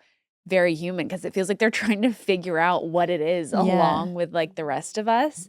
And Sincere, being like, it's strange because, you know, we say like we're in a couple, but also I just you, like, met just you. met. Yeah. But then you're trying to talk to other people, and then do you have to let your couple know? You know, it's so because it's like think about interesting. season 6. The reason why we were so upset with Cordell Cordell is because like by the time they separated, we loved those two together, and they felt like they had the makings of something meaningful, and then they broke it apart. But she did during Stick or Twist, which was right before Casa, she twisted and he stuck. So it was one last thing where it was like putting a shard of doubt into his heart, and he was like, ooh, is she gonna twist away and I'm gonna be like alone at Casa waiting for her, and she's gonna be with a new man. So it's like they're always so good at like. But it's great because like think about last season with Huda and Jeremiah, it was like too toxic too fast, and everyone's like, they should just not be together. You know, this is crazy. And with like Cordell and Serena, it was like, there's the ups and downs, and it's very relatable, and it hurts more when those relationships get broken up as opposed to when it's like a Jeremiah or a Huda, and you're just like, I remember that relationship. I was 18. Yeah. I'm glad we didn't end up together. And like you see, like the young love with Jeremiah and Huda, and with Cordell and Serena, you felt like you saw the makings of, now that I've talked about before, when we met, that the first 9 months was a lot of like, I don't know, back and forth, very confused. I don't know if it's going to work. I'm scared, like, what are people going to say, yada, yada.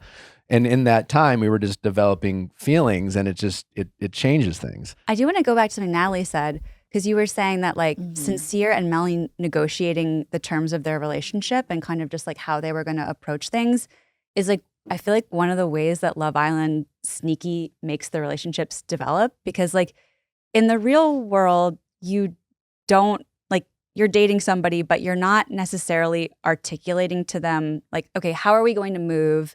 Because you can't see each other. So it's sort of like you're operating independently usually. And then also like they literally make you in the coupling ceremonies like articulate why you like the person. And I feel like it's so clarifying to have to think through like, okay, what do I actually like about them? What do they make me feel? And so like a lot of these kids haven't been in therapy before.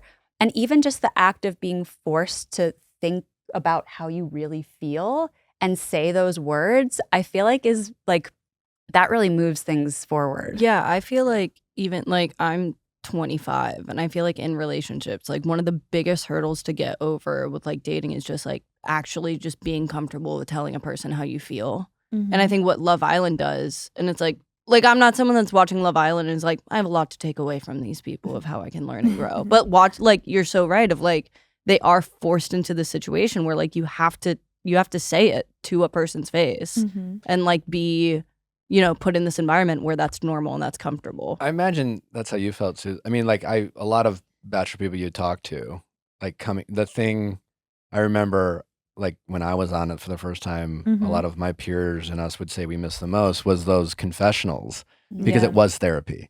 And for the first time, you felt like it was a safe space for someone to be like, well, how does that make you feel? And you sat there and you were just like talking to these producers who like aren't therapists, but got good at kind of asking these types of questions and getting you to explore and peel back layers. And it honestly, like,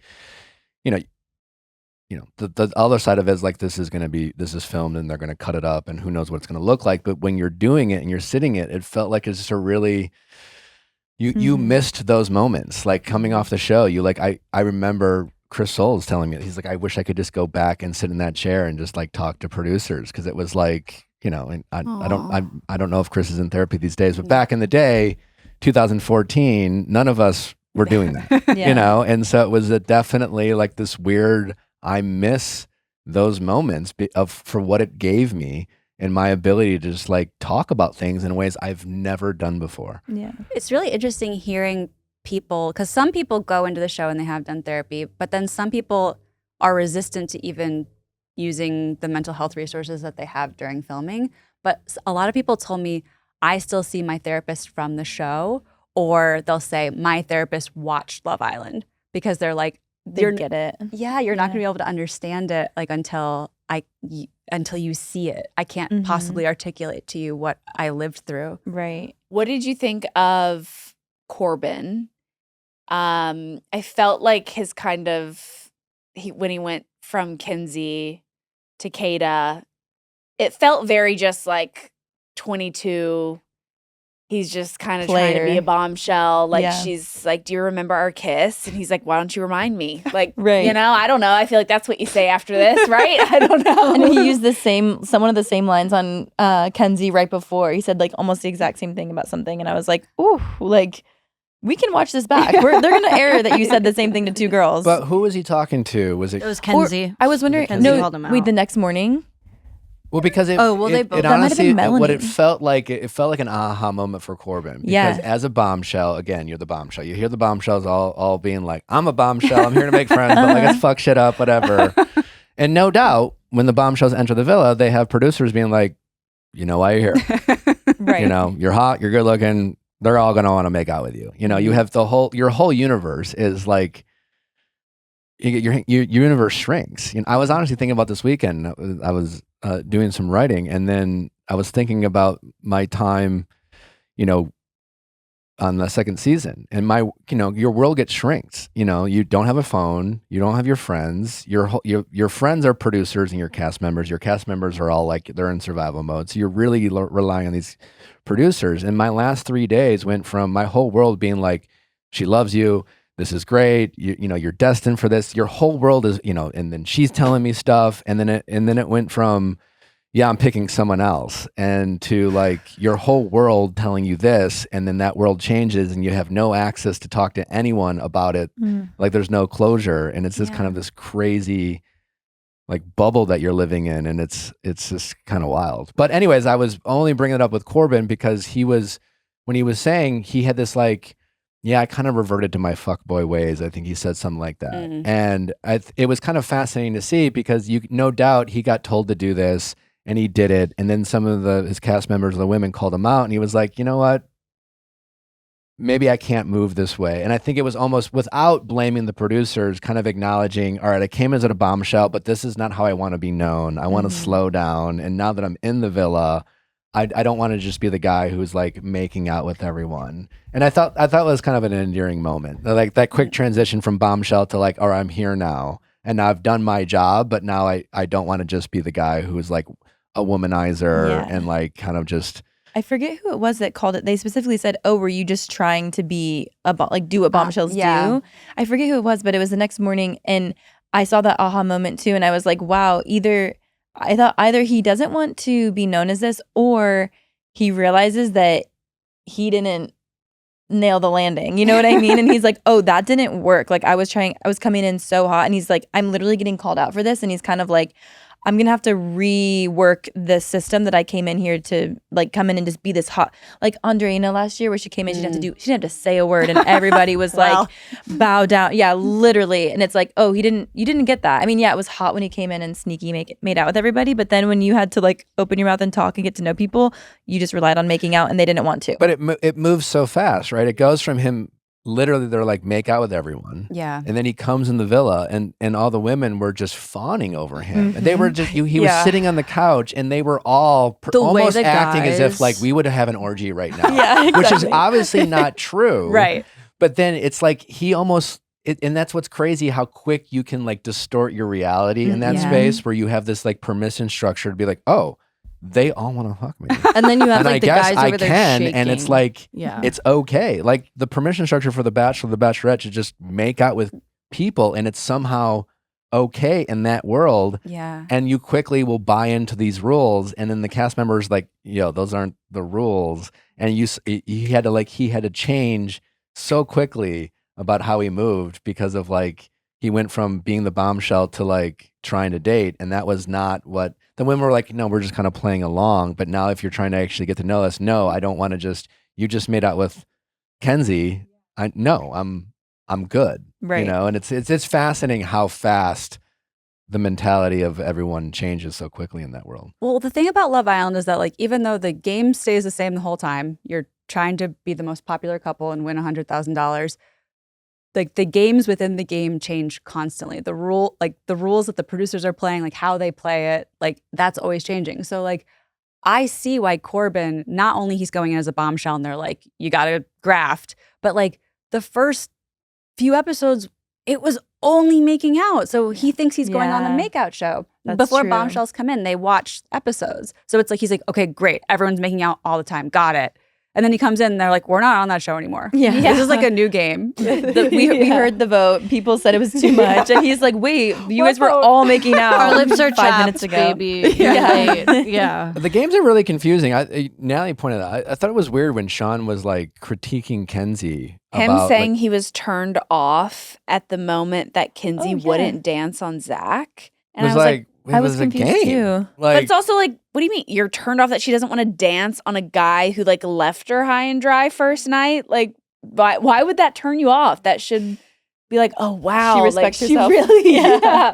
It was so. I thought that was so. but it is weird. just fascinating how they have very little information at the disposal, and so they're so willing to just pull at anything. I mean, he did bring it to Kenzie's attention, and I was honestly surprised that her reaction was like, oh, you thought I was a bitch. Like she took that as like, oh, you just thought that I was being mean to him and that's like your friend. And, you know, I'm not a bitch. I just didn't want to do that. But they were cool after. Like she didn't take it. Yeah. Well, Sean's like the things that he had been like, he was annoyed at Bea when she went with Gabrielle. He was annoyed at Kenzie. Like the sort of like beefs that he had kind of just like dissolved into vapor. And so it's sort of like we're left with like, I guess he wants to like make out, which everyone does. But like, I don't know. I think maybe that's why at the end he was, because I was a little bit surprised. I thought Bryce might go home. You did? I did, just because like he seems to have a lot of insecurity.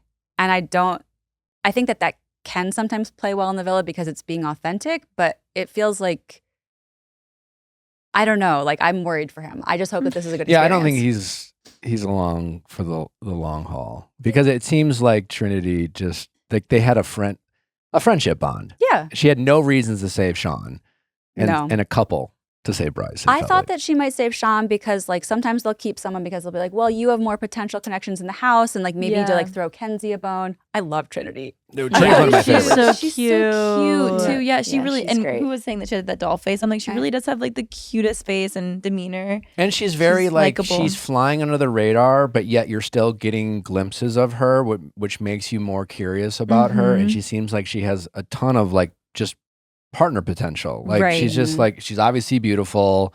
She's just kind of like, she's observant. Even the way she pointed out to Bea, like, you know, she was like, I see both sides, but also when you're not that close with someone, like the way that you came at her, like it felt like you were coming after her and you weren't coming from a genuine place. Right. Yeah. Which I felt was such a Good friend skills. just Yeah. a great view on that whole. Yeah, send her somebody great that she can really connect with, because I would love to see her actually have a real connection. What are the couples that we actually think might last? I think Sincere and Melanie now, because I was like sort of like, ooh, it's not going to work. He went for Kata, and then Melanie like obviously like reacted poorly to, you know, to the confrontation.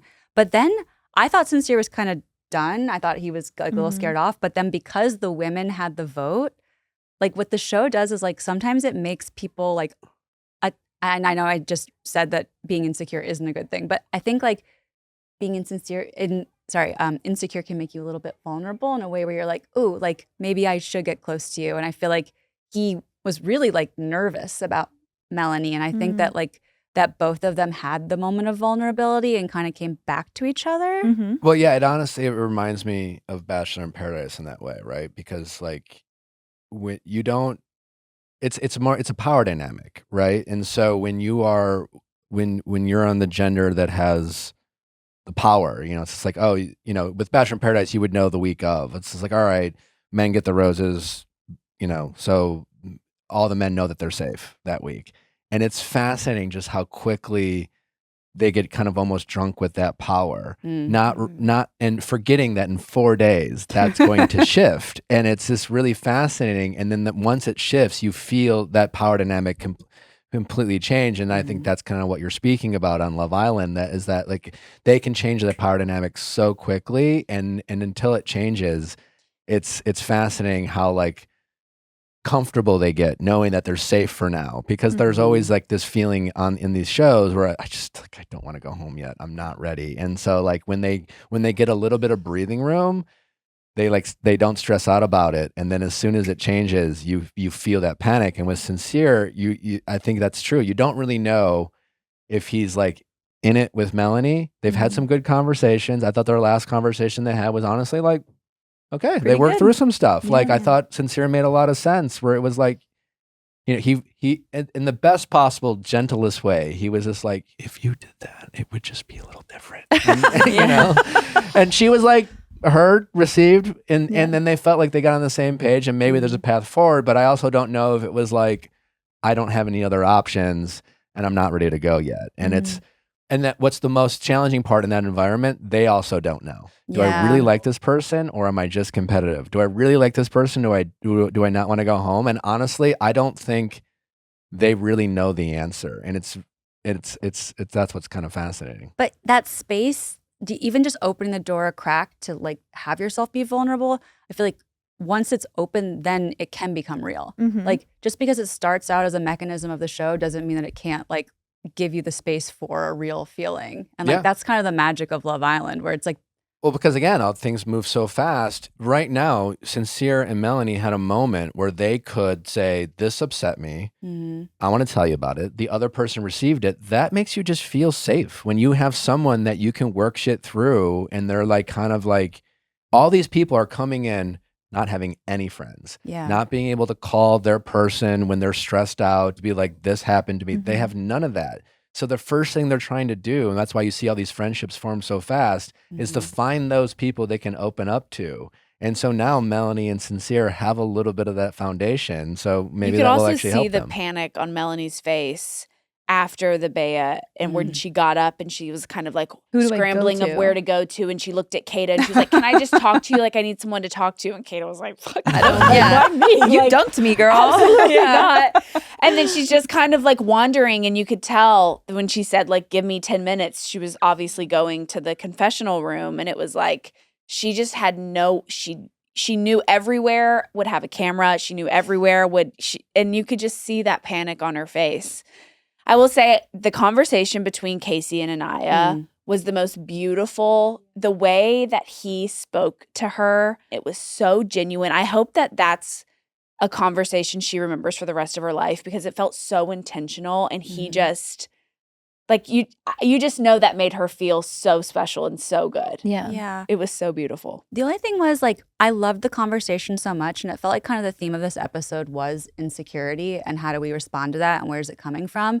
And I sort of wish that we had seen whatever Anaya had said that prompted him to say that, because I felt like she must have been expressing something about her. It clearly resonated with her. We saw like the after result when she was crying and like kissed him, but I was like, I wonder where this came from. I wonder if it was Melanie choosing him in the challenge, because you could see that she was like, whoa, like I did not think she would choose Casey. And they had, and he was like, remember he's like grinding on her. She was like, oh, we're grinding now? Like what is going on, you know? Yeah. So I feel like maybe it stemmed a little bit from that, because he kind of brought up Melanie in the conversation, but him being like, Anaya, like you are the blueprint, like that. It was just. But that's what will be interesting too going forward, because they're probably the couple that I would say if I had to bet on a couple right now, I would bet on them. But again, it is so early, and here they had this conversation that felt deeply personal to both of them, and they connected in a way that is far deeper than my type or whatever. But again, it's so early, and so what is like if either of them, and I would say because it was Casey opening up to Anaya in a way that made her feel seen, and that's like a real special moment in any relationship. And if you related to Anaya in any way, you're like, you want to find a guy like Casey. Yeah. And now if Casey meets a bombshell and moves, that's gonna hurt. Don't say that. All the Casey and Anaya fans, that's gonna hurt, because it felt like this is not this is more than they're two beautiful people who think each other are hot, and they like had a conversation about like, oh, he makes me laugh, and it seems rooted in something super meaningful, and it will feel like such a betrayal if one of them goes a different direction. I'm kind of locked in on them now. It's like it is also, it's funny how Love Island does that, of like you see one thing and then suddenly you want these people to fall in love forever, and now I'm going to be so sad if anything happens to the two of them. I feel like a love developing between them. I haven't seen as much of like a spark. Physical, like chemistry. Yeah. And so it's like, I feel like even if that doesn't develop, I think that those two will stay like true blue, like best friends in the house, even if it doesn't become romantic. I hope it becomes romantic because I love them. We didn't really see a spark with Serena and Cordell early on, right? That was they kind were like, if I remember it that. seems kind of like a slow burn, because she was like, he was but a they lot had younger, the right? best banter, chemistry and banter. Like you just loved listening to every conversation they had. They were so funny. It was like she was like, "You're too young for me," and then it's like, "But I like you so much." That's how it felt with them, I think. Yeah, she was very ambivalent, and like I feel like he kept like, remember when he was like, "I want like a Cheez-It spawn contest," and she was like, it's like, but it's like, I don't know. I feel like, I don't know. I am rooting for them But I remember something that you said about being on The Bachelor, where it's like, kind of what you wind up doing is like you pick the person you're most attracted to. Yeah. And I feel like that's not, like you said, like that's not always the case on Love Island. Sometimes people are slow burn. Sometimes there is a friendship foundation. Well, Love Island feels more like paradise, where like with The Bachelor, it's structured. There are relationships that are built on missing someone because you get honestly very little time. You have a moment, they pull you away. And the relationship is this like someone you're just kind of it's like a fantasy. You're inputting things that you think they might be. And so you really don't know them. On Love Island, they do get a lot of downtime that we don't get to see. There are moments that have those deep conversations, like when you meet someone and you're on the phone for 4 hours and it's just like you're just sharing every intimate detail. You could never do that on The Bachelor like you can do that on Love Island, or you could do that on Paradise. So you do have the ability to form much deeper bonds, and I think you do have the opportunity to get past honestly, I think she's just my type, and I'm gonna roll I hope that we get along when we get out of the show, you know, because there's really no other way to get more information. Yeah, no, I think it's true. It's like, it's weird though, because like one of the Islanders told me it's like a relationship in reverse, because it's like you're living with the person, you're spending all your time with them, you're like constantly committing and recommitting to them and like telling everyone how you feel about them, and like it's like then you get out and then like maybe you're boyfriend girlfriend, like, you start dating. It is so wild how so many Islanders come off the show and it's like you've been living with somebody so intimate with them, and then there's like no title. Even with Perfect Match, it's kind of like that. When I feel like some of them are like that, it's so intimate up front, like making out when they walk through the doors the first night. Crazy. I'm like, that's so intimate, but also I'm like, maybe it's not actually intimate, maybe it's forced, and it's like, I don't know. I've talked to people like Islanders who had sex, and I was like, oh well, like when you were dating them, they're like, whoa, we weren't dating. And I was like, you had sex on TV. Maybe it becomes more of like, you know, I mean, I think men are maybe more like this, like statistically, I don't know actually, but like are more likely to be like physically intimate, and it's like, oh, whatever, it doesn't matter. And I think everyone has experiences like that where you're like, man, like whatever. But I wonder if it's more so like that you put it in that category of like, this is kind of like just the norm here. It doesn't really mean anything. Love Island rules. Love Island rules, yeah. And then the emotional side comes later, and you just kind of bucket you can it. literally just like leave it all on an island and not have to deal with it anymore, outside of obviously the millions of people watching. The internet. Well, but then some people don't have sex at all on the show. Like they just like they're like, I'm not doing it. And then like some of them wind up in really serious relationships. It's like there's no rule book, and like we've seen every permutation of like winner you can find, and like every path that a relationship can develop along, and we still haven't seen them all. Oh, one thing I want to ask you before I do want to, if you have some time, talk some Summer House and some I'd Rhode love Island. to. But the money part of it, Love Island, it almost seems like, why does it exist? It's like, because like you write in your book how like you're not here for the money, you know, in a weird way. So why do they have this element that only like seems to take away from what we love about the show? Well, because in the first season of UK, it's like they win £50,000.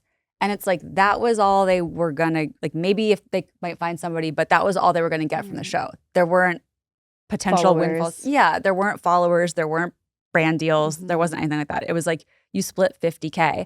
And so they made it like a prisoner's dilemma where one person gets the envelope and they're like, okay, you have the money and now you have to decide whether you split it with your partner or not. And if it had gone, it was a very, very fresh couple in season 1 UK. It was the kind of win where it's like the woman really won. Her name is Jess. And then the guy, she like just gotten together with him like 2 seconds ago, and people were just rooting for her so much that they're like, them, we're so happy she's happy. But he split the money with her, and it wouldn't have been unreasonable if he hadn't. But it just sort of set the tone for the show where it's like, we don't do that here. But on the last season of Australia, they offered them a deal where they're like, okay, if you walk away now, right before the finale, you get like a huge chunk of the prize pot. And someone did it. And so I was wondering, because that's the first time that that's happened. Wow. And so it's like, I was like, oh my gosh, is this going to break the show? But I don't think it'll happen in US. That someone will, no. I think that would be totally wild, because you're throwing away so much more money that's on the table. And now they just kind of keep it because it's like part of the... It's like an nostalgia. investment in It's your like- future brand deals. Like you're gonna say no to this, hoping that you'll get it on the other side. And if you say yes to it, the assumption, and probably the right one, is like it will cost you so much more to take that money now. Well, also like it's like a nice little nut. Like if you win Love Island, it's like you have to have a home that you can like film content in. You know you're needing a little zhuzh, a little glow up. It's like you're got like there are expenses that you have when you become like a public figure, especially like they just burn so white hot. Like how big even minor islanders from last year, I couldn't even believe how well they're doing. It's like, so I don't know, it's just like a little like money to get you started. Yeah. Before we let you go, Anna, we also know that you're a very big Bravo fan, and so you watch all the shows like we do. Where you're watching Summer House, you're watching Rhode Island. I would be remiss if we didn't get to talk to you a little bit about the Summer House scandal that obviously has been captivating all of reality TV and certainly Bravo Nation. What is your read on the situation? Are you as captivated as you were, I'm assuming, with Scandival? Like, how do you read the situation? What do you think it makes what's so fascinating to you about it? Nothing is as captivating as Scandival because like the stakes were so high and I was so invested in Ariana and her reaction, but then we were watching it secretly happen. And so it's like this, like, I really don't think that, I mean, who knows? I don't think we'll ever have clarity on this timeline, but like it doesn't seem like there was anything necessarily physical going on last summer, although it does seem like obviously she was developing feelings for him. Amanda was developing feelings for Wes at that point. I don't know. I love Sierra. I'm so glad she's going to be on After Sun this season. I feel like Wes really could have just been the #1 guy in the group by doing nothing, and he just threw it all away. Question. Yes. With her being on After Sun, does that not interfere with Summer House? They've cleared it up. They have. Yeah, because at first when they announced the After Sun, it was a lot of speculation that Like, will this this is interact? Summer. Will it? And then they made a statement that it wouldn't. I think that it's still being finalized, but like After Sun would, because I think Summer House starts shooting June 4th of 20th. July or something? It's like a little bit earlier. Like they just start doing like the pre stuff, okay. like not necessarily like Pre-production? Yeah. exactly. Love Island should go until like mid-July.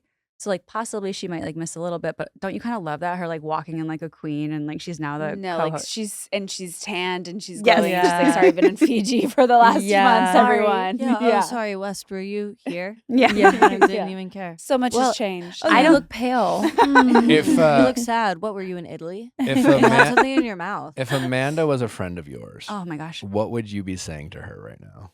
I'd be saying, stay inside. Don't be going to all those West Village bars, girl. And I would be, I mean, you know what it's like when you have a friend who's doing something, even if you're like, why are you ruining your life? Like, it's like, you can't give someone advice.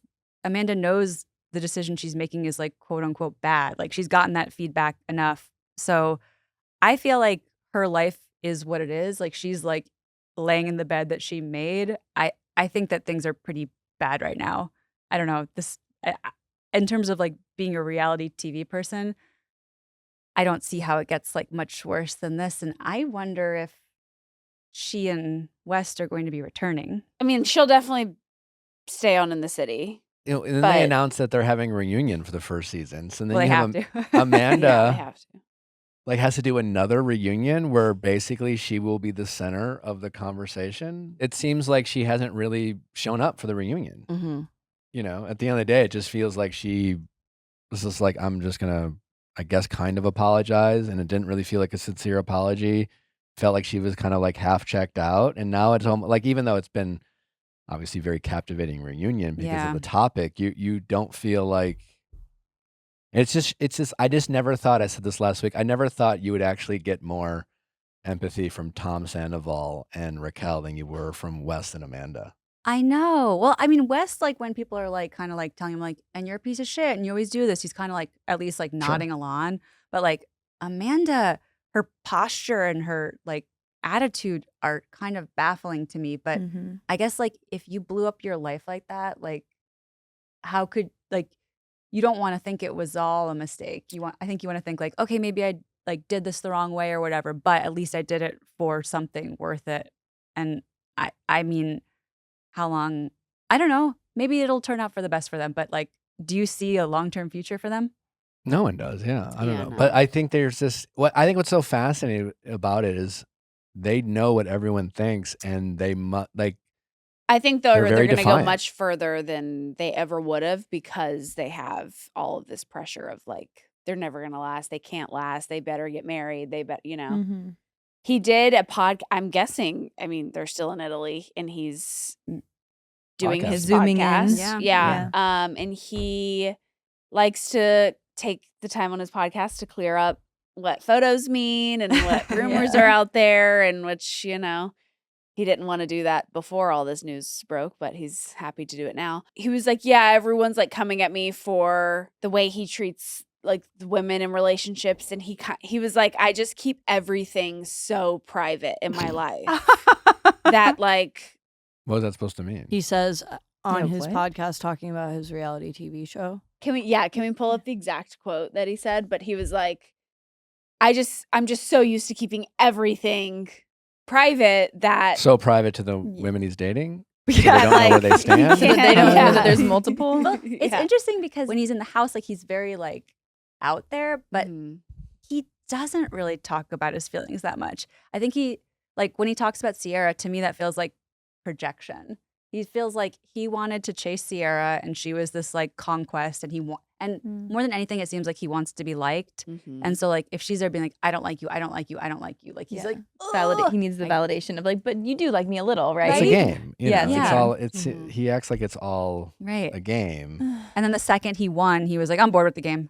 Mm-hmm. Like I guess someone else on his podcast, I don't know, producer or someone was like, yes, they said that they saw Amanda paying for like a dinner in Italy. And he's like, dude, that's crazy that they watched her pull out her credit card. He's like, but I bought the flights and the hotels. Like, and then Sophie's like, it's okay to split things. Y'all can split. But it's just like the way that he's defending all these just Yeah. like, we don't care. No. Just tell us what we actually want to know. I said this to That's Nelly over the funny. weekend, and I was kind of just thinking about, because I've been on this kind of thing of like men in 2026 and reality TV, and how like, in a good way, men are getting therapy in ways that they haven't before, but it's like men will be men type of thing. And you see now men becoming more like using that to their advantage. They're more therapy literate. They consider their feelings in a way that feels like safe to the person talking to, but at the end of the day, it's just kind of manipulative. Craig. Well, I think a lot of Bravo men, I think the new barometer for ladies out there, specifically when we're watching reality TV, and like, they were talking about chivalry on Love Island. And the question, I think, as men become more like, defining those boundaries of like, well, it's 2026. Do I have to pay for anything? It's like using an excuse to kind of like show up less in relationships. And I think the question you have to ask yourself is, if they were on the Titanic, and it was going down, would your guy or this guy, would he acknowledge that women and children still go first? I think West would like be like, we're all going, right? Like that's silly. Yeah, And then like, yeah. and There's room for there's enough everybody. for everybody. Yeah. So I'll just go on this ahead and one. get I'll this get out first to help them down. I'll get down and I'll hold their hands. Throw and me the I'll- children. But I think Bravo is filled with a lot of men who would get on the raft. Well, but I will say in this specific instance, Amanda probably makes a lot more money than him. She's been on the show for 10 years. I don't know in what capacity she was on the very early seasons, because she was kind of just like, was it friend of Kyle? Yeah. But like, she's probably making a ton more per episode than West is. Yeah, but he's still doing fine. And that's kind of my point, where like he can clearly afford something, but he's going to use like modern dating terms as a way to be like, you got this? You know? You got this one? I got the flights. Yeah. Well, I know? don't like that tit for tat. Like, well, I got the flights, so and I'm Mhm. also like, you got the like. I'm always like very careful about the language. Like, Yeah. it's like, did you buy the hotel or did you get the hotel? Are you Yeah. posting a story frame for the hotel, or did you I don't use think your credit any card? hotel wants That's to fair. acknowledge that they Are are there. working with the West Yeah. Coast and In Italy, they're a more libertine It's society. true. Yeah. That's true. Switching gears just to Rhode Island before we let you go. We were talking in the beginning of the episode, but I was alarmed by Rula's husband talking about stacks of ones, and how I was like, man, that guy goes to like, that was no bigger reveal than realizing your partner goes to strip clubs a lot. I think Rula's got bigger problems with her husband than just strip club habits. And if he's bringing ones, like at least he's not like going in the back room. But it's like things I've never said where He's got you a just card like for you that. know that like as someone who doesn't go to strip clubs, I just never like had she that came thought. down in her big reveal in her outfit. It was, you know, a moment where she's definitely looking to be complimented by her Yeah. husband. La, And he la. says, like, damn, I wish I had a stack of ones. I'm not a big drug guy. I didn't really do a lot of drugs or really any growing up. And like, I just remember there was like one time I was going out, I was single, and I met someone who like asked if I could get them drugs. And it was at a night where I remember being like, I don't know any drug, like I wouldn't even, How would I do I'm that? not your guy. I don't know You're how to Googling. do How to that. get And it's How just to like, buy drugs. but there was Wiki like, how. it made me feel good that I didn't know how to do that, but it also reminded me of like, it was just kind of things you never think of that are of conversations that go on in other groups. It was like, yeah, it was. Rula on this show, like, because the lore is so deep on Rhode Island. Like, we dropped in and we were 1,000 feet deep, like in the show and these relationships, these friendships. And then like we're learning all this stuff about Rula's marriage. And it's like hard for me to even like respond because I have no baseline for what their marriage is or was. She's not showing up a lot. Like, so we're just getting these like glimpses and like they're all horrible. It's like footage that he doesn't know was being recorded and then him saying that, his Watch What Happens Live appearance. And I'm like, it's just hard for me to even know how to respond because like, I'm like, we don't have that kind of relationship, bro. Right. Also, like, what mistress are you allowing to have so much footage of you? Like, I don't understand. I'm like, literally, you need to get a sticker for her phone or something when you hang out with her. Airplane mom. Yeah, yeah, exactly. Like, put your phone in this bag and we're gonna lock it. And then you have Ashley and Jared figuring out whether they're going to keep their coffee shop. I know. Wholesome. What a juxtaposition. I love them so much, but I do feel, and you got to promote your business when you're on the show. I do feel like we're getting a lot of Audreys. Maybe they need I feel like that might be their only storyline, which is probably a good problem for them. You know what I mean? That they're not. It's not about a mistress or anything else. It's about do we keep the What I they're talking appreciate about. the conversation though, because it's like, I mean, I know them obviously intimately and personally, and it is like a fascinating thing where like Jared truly loves doing it. Yeah. He does it because he loves it. Objectively, it's not necessarily worth the time and commitment it takes for him to do that versus like the opportunities they have. And that's a very just kind of difficult conversation to like give up on your dream, even though he's made a lot of progress, but like he just knows that if he just took that energy and time and put it into somewhere else, it would be a lot different and probably a lot easier. It is fascinating in that regard. I do love hearing people talk about like their finances and like life structures. And this is within the realm of like something you can imagine like being in. Yeah. It's not like where people are like, oh, like I'm bankrupt with my company that has like 12 locations. You're like, I don't know your life. Like we're doing different like Pinky. Pinky. She was like, she's like, I'm filing bankruptcy personally, but like my business are fine. I'm thinking, I don't know if you're filing for bankruptcy, period. I just would be a little nervous. But like, she's just like, no, apples and oranges. Anna, thanks so much for joining us. It's been so much fun. The book is called Enter the Villa. It is out now. So all you Love Island fans, and I know you all are who are listening, if you want to get the dirty details of all things, the history of Love Island, interviews with cast members, production, Charlie XCX, all of that and so much more is in this book. Get it anywhere you find books. Is there an audio version? There's an audiobook version. There's it's an really audiobook good. for They all do of all the you, accents. Amazing. Yeah. Check it out. Anna, thanks so much for joining us. It's been so much fun. Thank you for where can people enjoy your work, follow you, all that fun stuff? So I write for Vanity Fair, and you can find me on Instagram at Peele Banana, or on Twitter. Sorry, I'm still there, and I'm still calling it Twitter at Banana Peel. Same. Cute. Well, we'll do it for today's episode. Thank you to Jemma from Calabasas Confidential and Anna Peele, the author of Enter the Villa. Thank you guys for listening. Don't forget to check out our Going Deeper interview with Kelly Potter from Real Housewives of Atlanta. That is out tomorrow. Until then, we'll see you.